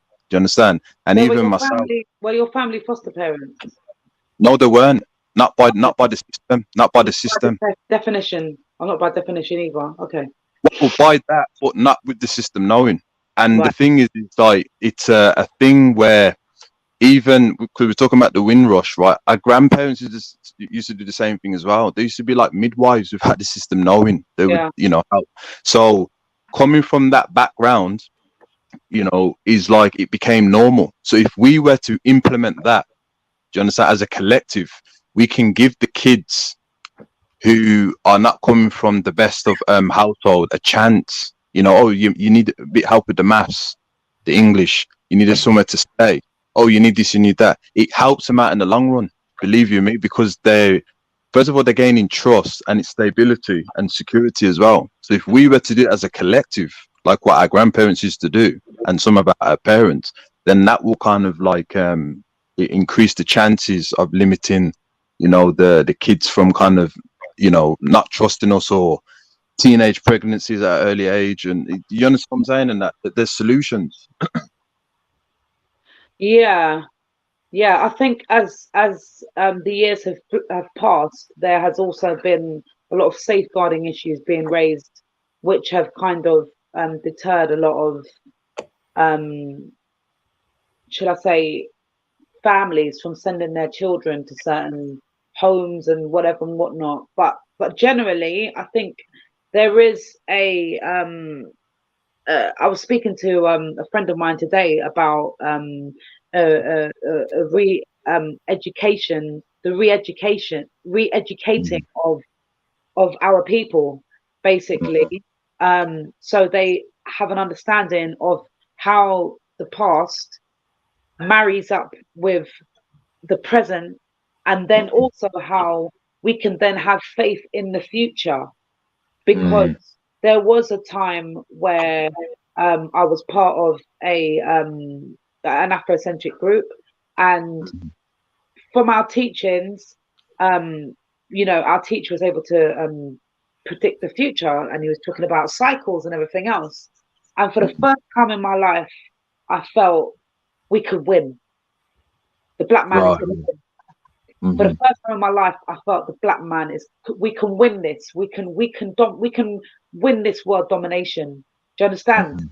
But I think without that type of training or not even training, but the learnings and the time that we spend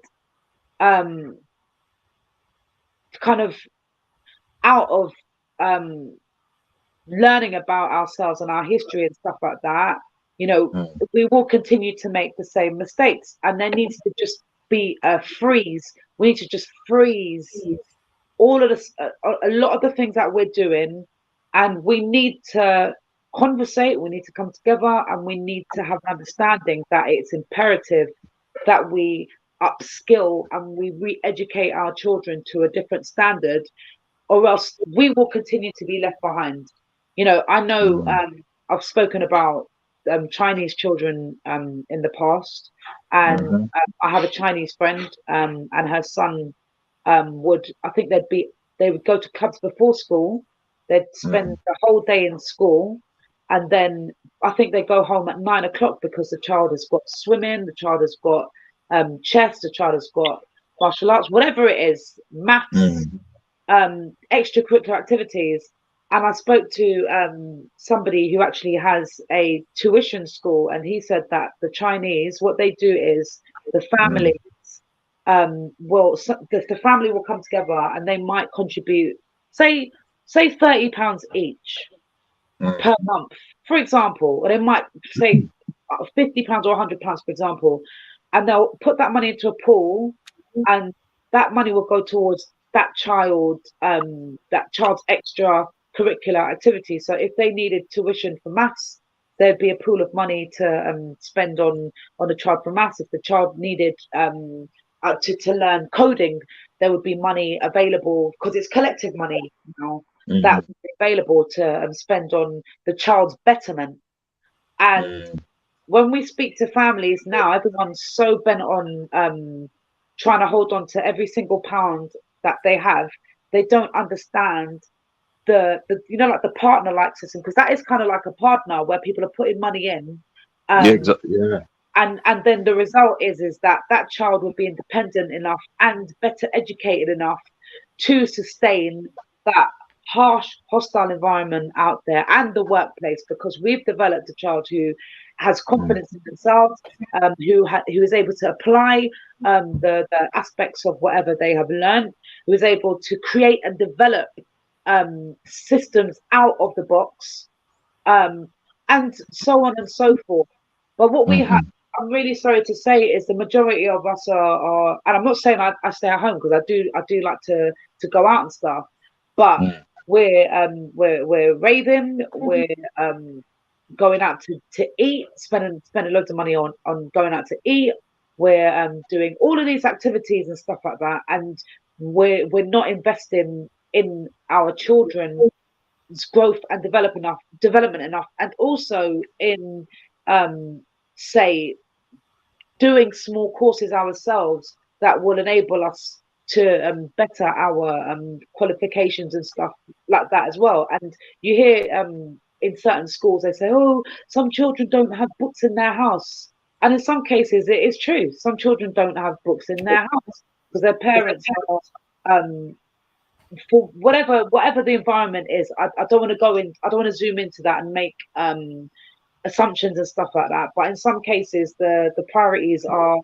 in the wrong place, and I think that's that we need to submit to the fact that we need re-educating, submit to the fact that we need to kind of go offline for a bit. I think we need to go offline literally and just upskill in whichever way, and to each one teach one, and start supporting networks, because I know there are Asians that when they're in a workplace, they will tell another, and all of a sudden all of their friends are there, and they like their friends being there.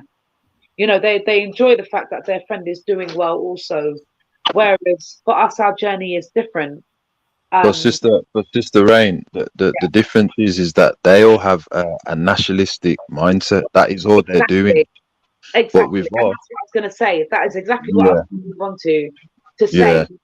Do you understand me? Whereas for us, it's all sporadic. It's yeah, it's just all over the place.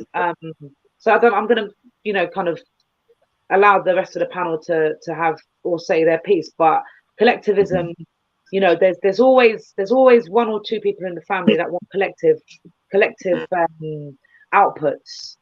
Yeah. Well, we've got to make, as I said, we've got to be very comfortable with the meaning, the term of nationalism.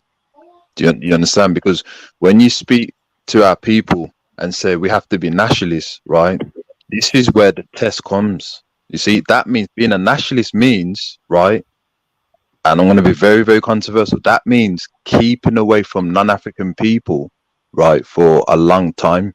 You see, not marrying with them, meaning that don't go into their shops. You see, these things scare us. That means, okay, if you're part of their religion, okay, fair enough. You got to do your thing. However, at the same time, don't socialize with them outside of the temples, you see? And this is the problem. Nationalism. You see, Asians, they're nationalistic. All of them are. Because no one tells them, and they don't have to worry about the feeling of, oh, nationalism's wrong. Do you see? But they'll all tell us that nationalism's wrong. So we have to feel comfortable practicing nationalism, and that being with the black woman, whether she's dark skin, light skin, socializing your kids with black kids only. If you have any relatives who are into a relationship, telling them, I cannot go to any event because I don't co-sign and validate your interracial relationship. You understand? Making sure you put a tenner aside every week. You understand? To help out certain families. See, these things goes under the ban of nationalism. So we have to market nationalism, make ourselves feel comfortable with that. If we do that, then we can get out of our situation. Nationalism. Thank you. Welcome, brother. We're joined by brother Daniel on the panel. Welcome, brother Daniel. Black Betterment. Welcome, brothers, sister, blessings, Black Betterment, Black Betterment, Black Betterment. Brother Daniel, brother, son, brother, big up, man. Brother Daniel, we're tackling two issues here. We're talking about what is better for black people, collectivism or individualism. And then we also try to do a case study on colorism, passing, paper bag test, and the blue vein aside. But sadly, StreamYard didn't allow us to play the video, so we more of a narrative version. I just randomly, I think I found a product called, what's it called? Rest. Hold on. If you guys know where is it? I saw an R somewhere. Where's it gone? Have I just lost it? And now I've got more. There we go. Yeah, it's called Rest Stream. So I'm going to research that one, but I might be doing that.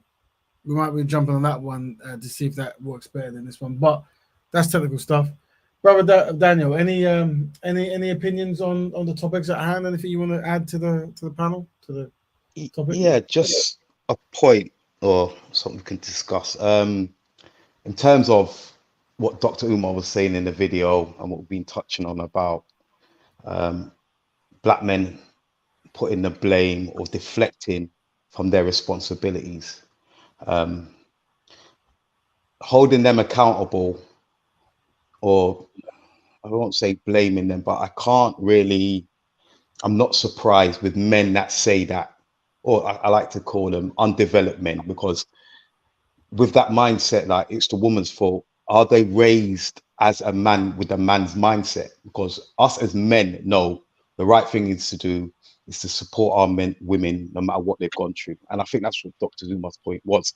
However, if you've got a mindset, well, it was her fault, she needs to fix up, she shouldn't be with Pookie and Ray Rays, why is she with X, Y, and Z, man? Then that mindset would kind of breed that, well, it's not my fault, it's a selfishness. And a lot of men that have raised their game up, got their financial wealth up to a point where they don't have to do, they can buy their cars and do what they need to do, live their own lifestyle. It sounds like it's not selfish, but it's individualism way they've been raised. So for them to kind of feel like they're finding excuses to keep hold of their wealth and their lifestyles, and they only want to choose certain women that meets their desires.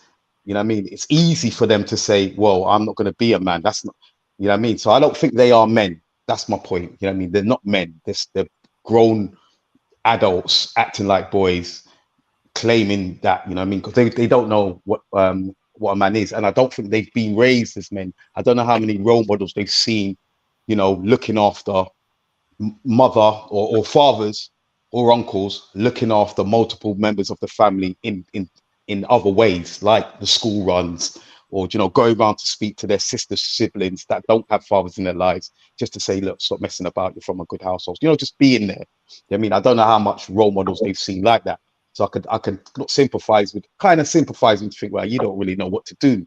Goes back to our original question when we was asking, do we know what to do as men, how to be men to protect our women? And some of us was honestly say we don't know, because we ain't got a clue, because we haven't seen that kind of things in our family. Colorism thing, I understand it, because I remember in my family, a lot of the brown, or we like to say in the Caribbean, red-skinned people, I could see how the darker folks in our family used to treat them differently from the other darker sisters, like my cousins. And they used to get bypassed, like they could do things and the darker ones couldn't do it. They used to get chastised for it. And I think that goes down to a colonialism, socialism kind of mindset, which was breeded into us. And I don't agree with it. We do have to address it, but we have to see it for what it is and look at it straight. And education is key with it as well. But it needs to be discussed, and we need to bring it up in order for it to get addressed. I mean, so I think, yeah, a lot of work needs to be done, but I think it's necessary for us to have the conversation. However hard it is. Definitely should start referring it to as sins. Everyone's got their version of sins in it. So colorism, anytime an African descendant, right, who has a dark skin supremacist mindset or light skin, we have to say, you are sinning. And then you start the conversation. I said this earlier on, I don't know if you was listening, Brother Danu, is that these things accumulate and increase because we don't order the good, forbade the bad. I've noticed that as soon as someone says something about colorism, a lot of the time we're very passive, we allow it, we won't say anything, but we have to automatically attack that person with wisdom. No, this is unsynchronized. You're causing division. You're making the non-African people capitalize on it. Then they will use it. Because as what you said already, what I've noticed with the non-Africans and that they're the one that they increase the colorism. Growing up, I remember sometimes the non-Africans will say things like this: "Oh, you don't look like them," yeah, or they'll always try and use certain tactics to try and let them know to stay in power.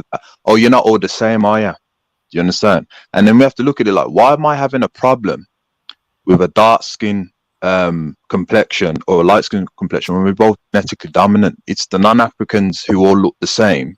Do you understand? We all don't look all the same because we're all genetically dominant, you know, deep brown, medium, light brown, whereas them, they're all one same complexion. So as long as we pull up our people and tell them, are you sinning? It will definitely decrease, man. You know what I mean? We are the ones that's allowing this to grow. And on YouTube channels, we definitely need to start being a bit more harsher with those who are practicing it. Yeah, no, I agree. But I also see there's a part of the society, the system, that has divided us, that play us against each other. The light toning of skin between in our community tells us that if your skin's a bit lighter, that you will succeed at certain roles or be accepted in certain circles. You know, a lot of our darker skin entertainers will only, from the 90s, maybe before, will only showcase lighter skinned girls for bigger revenue because it sells, you know. So we have to hold the system and the people that's pushing this agenda, only employing light skinned girls for videos or for roles at front of house, you know, rather than, you know, for them to, you know, push a certain narrative. And some of our darker sisters has fallen for it, or are kind of under pressure to think, well, where's my spot? Do you know what I mean? At the same time, I could see why certain people would kind of resent that role, to say, wow, is it because I'm light skinned I can't fit into a black narrative? It's like, no, you know what I mean? Because there's rewards for these things, and it goes back to what you're saying. The non-African will also make sure that that is available. Do you know what I mean? You are not all one, you're individuals. So I can see why it's done and where it's coming from. But yes, it is down to us to kind of call it out and address it. You know what I mean? So yeah, I get it. Yeah, there has to be a recognition that as long as we're kind of like going towards non-black people for economics and this kind of stuff, they can always dictate. And while they dictate, that same kind of domino effect of, you know, seeing one group being treated more favorable than the other is an issue. I mean, that also bleeds into the kind of like quota agenda that you're seeing with the dominant society, where because they, for some reason, they have to always show at least one black person, at least one gay person, at least one trans person, whatever. You'll start seeing more like black woman married to a white woman, or a black man married to a white woman, or a white. You see what I'm saying? Because they have their own agendas that they're battling with, or they need to get their quotas. And once again, us relying on that. That's why the awareness, the talk of the awareness is important, like about black betterment in general. What is it we're trying to do and why we're trying to do it? And that's why I would start by being truthful and saying, unfortunately, we're in a very much inadequate state, because we're trying to cure ourselves from ancient enemy, but we are kind of dependent on that enemy, you see. And even when that enemy thinks it's doing something good, allegedly, it has the most devastating effect on us. You know, so this is a challenge. It is a big challenge. But like I said, awareness is important. As in, like like Brother Kel said, like he's trying to devise strategies of how to become synchronized, in the sense of, you know, we're aware if you go to this place, to this party, or this job, it's gonna up the chances that you will not want to be with a black woman, or you know, you might come up to kumbaya. I mean, all you need to do is look at the speaker corner conversation I have to see all these things happening in real time. You see, where you know, it isn't normal for a black person to promote black nationalism or black betterment or anything like that. Yeah, it's like it's seen as the bad thing, and then you see, like, you know, I remember myself talking to a darker skinned brother, and his thing was, oh, well, you're light skinned, so, you know, why are you against me marrying a European, whatever it might be? And it's like, this was his thing, like, you know, and it's like, we need to have, like, the way I say is, everything should be judged now forward, isn't it? Yeah, there's something that happened in the past, but we're now forward. So whatever kind of slick comments people have, it's like, what works better for black people collectively now forward? Yeah. does it work better for us to not marry each other or to marry each other? Okay, marry each other, right? If we have an excuse that I can't marry a black woman or a black man because they're this, they're that, it's okay. What are we doing to fix that? Yeah, who like brother was talking about masculinity and stuff. Like, it is manly to not constantly point the finger, but we promote that, isn't it? Like, it's men are solution based, yeah, and man is solution based. So what are we doing to find a solution for this problem? And I guess it's everyone getting on code, and we're doing that. One thing we have to be very aware of how we speak, because naturally we want to highlight the beauty of dark-skinned people, and because for many years this has been pushed as a a negative thing. But at the same point, we want to make sure we're not pulling down one group to pull up one group, right? We recognize one group is already on a pedestal historically, so we're making the other group join that pedestal. But we have to be aware that like I said, it's a balancing act. Yeah, it's just how do we balance that? Yeah, because it seems every time we open our mouth and say black, it automatically calculates as anti-white. You know, people register it like that. Do you know what I mean? So but that's a strategy, remember. So the thing is, sometimes the people, we've got to understand that some people think that racism was one thing and then it stopped. But we have to understand that racism has reformed itself to a point where it's like we're allowed to mention this word black when we highlight data of black men struggling, black women struggling, black abuse, black criminality, right? But what you're not allowed to talk about black is when it's about black people come together to fix those particular problems. See what I'm saying? So because of that, we now know it's a strategy. It's a clever strategy, right? Most definitely. So you demonize categories, but at the same token, you allow LGBT to be a category. You see, you allow this to be a category that that community can work towards specifically for its own benefit, and then you can go to Africa and promote the agenda doing that. But to identify as black particular stuff, this is the enemy. The enemy. This is the worst thing of all time. So once again, you see, regardless of how they word it, it's still a continued strategy of mistreatment that happened from the past, and recognize that is important, because that way you can easily shoot down the people who use that as a tool to ultimately undermine black love. Remember, whenever you're talking to black men, unfortunately, whenever they start tearing things down, there's usually a root. And my research is access to white women. I know it sounds very cliche. No, you're right. You're right. It's true. So even though there's like, oh, we can't have, we can't do this, you can't do that, or I don't trust this person. Really, what is they're aware that ultimately, in order for us to push forward, we have to be black women, and black vice versa. And this petrifies many. And we're getting a new group of black women who are developing the same notion, as in they're petrified to be with black men for different reasons, but they're also aware that white men was the enemy historically, and they're aware that if they're with white men, they're going to produce the type of tone that they say bothers them in the daughters, because obviously they're talking about their replacement.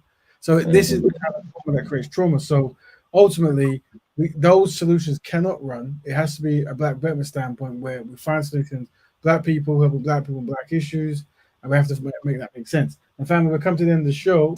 So unless Brother Stanley or someone wants to jump on, we can come to the end of the show. So any last words from the panel guests? Yeah, can I just jump in on what you were just talking about? And that is the online digital dating age.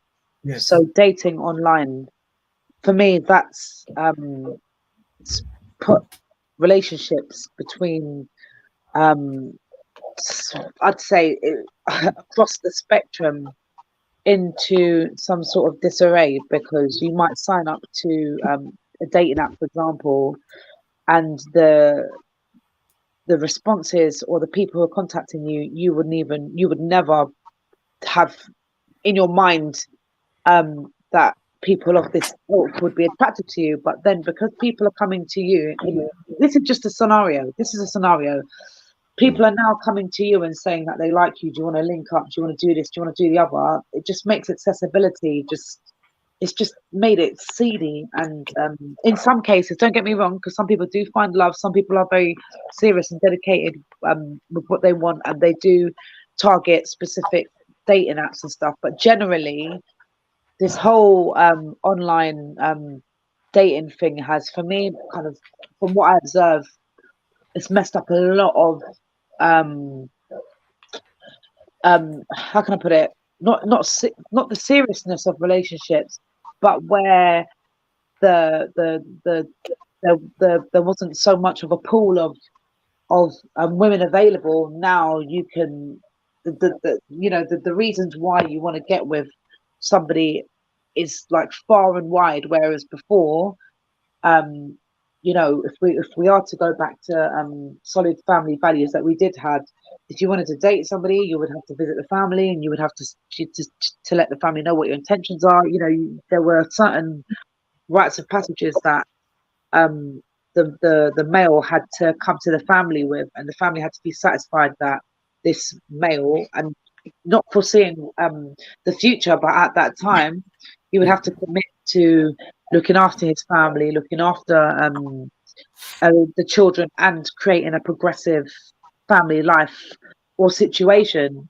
Whereas as time's gone by, our respect in regards to dating and the choices that are there's no control over. I think that just this it's a double-edged sword in the sense of when digital technology comes in, everything magnifies 1,000-fold, and the idea is you can't control it because it's gonna come. So the question is, how do you get in front of it and direct it in ways that can benefit you? So from a digital standpoint, if there was a culture of meeting family beforehand, that doesn't need to stop if you date someone on the app, because you still have to meet the person. Like I don't, there's no relationship too much that is just strictly on the app. So in the meeting process, when you go on your first date or before your first date, before it becomes serious, then that's the same point where it's like, okay, you have to now meet my family, blah blah. You do that kind of way. Where it can be beneficial, or maybe is in the sense of is these apps you can filter to the type of woman you wanna date, as well as you can actually look in certain countries or certain cities. So you could be based in London, but you want a black woman in Manchester, or maybe you say you can't find a black woman in London, whatever, I don't know. So you can run searches of different cities. But what's more important is obviously getting people purposely aware. So it's like, I'm going to be constructive, and I'm going to find a constructive black woman. So that way there's no games, and that way you do the right thing. But you're using these apps because you're generally saying you can't find a good person or anyone. And so it's more so black women who complain about this more so than black men. And if it is true, and I think it is true, then there are ways to use the apps to find black men in general, whatever. And then maybe you could just look at different cities or even different countries. Who knows, right? But No, that's fine. I'm just throwing in, just from base, just rolling off of what you were saying. I was just saying that the dating world has kind of just turned itself on its head. Yes. And it's something that just needs to be kind of brought back to basics again, I think. That's my point. Definitely a good point. Any last words, brother Daniel and brother Kel? Yeah, Black Betterment, brother, and also, just to recap, we have to start making things sins, brother. Colourism and what we were speaking about, collective going against those who cause division, being very assertive with that, to synchronize for the best interest of our people in all the things that we go through for Black Betterment. Bro, last but not least, brother Daniel. Nah, just I think we need to have these conversations a bit more. Just a quick, I've been on a dating app in the last 3 months just because I'm traveling. I want to meet different people, and I can understand that the world. I've had a lot of proposals, but at the same time, they all seem to want what's on Netflix, the perfect world. Do you know what I mean? Yeah. And I'm like, wow, this is what we've come to emulate in a kind of a scenario rather than a conversation about who we are. But hey, it's what we see, it's what's out there. And I think in reality, we just need to be honest with ourselves, no matter how much it hurts. You know what I mean? We have to be truthful with each other. Do you know what I mean? But yeah, it's Thank you, brother. Excellent. Maybe next week well, yeah, we're always welcome. Please come back next week. Maybe we'll cover dating next week. Maybe like some topic to do with dating, and yeah, that might be a good idea. So thank you, panel. Until next week, Black Batman. Black Batman. Fuck brother. Take care. Good night.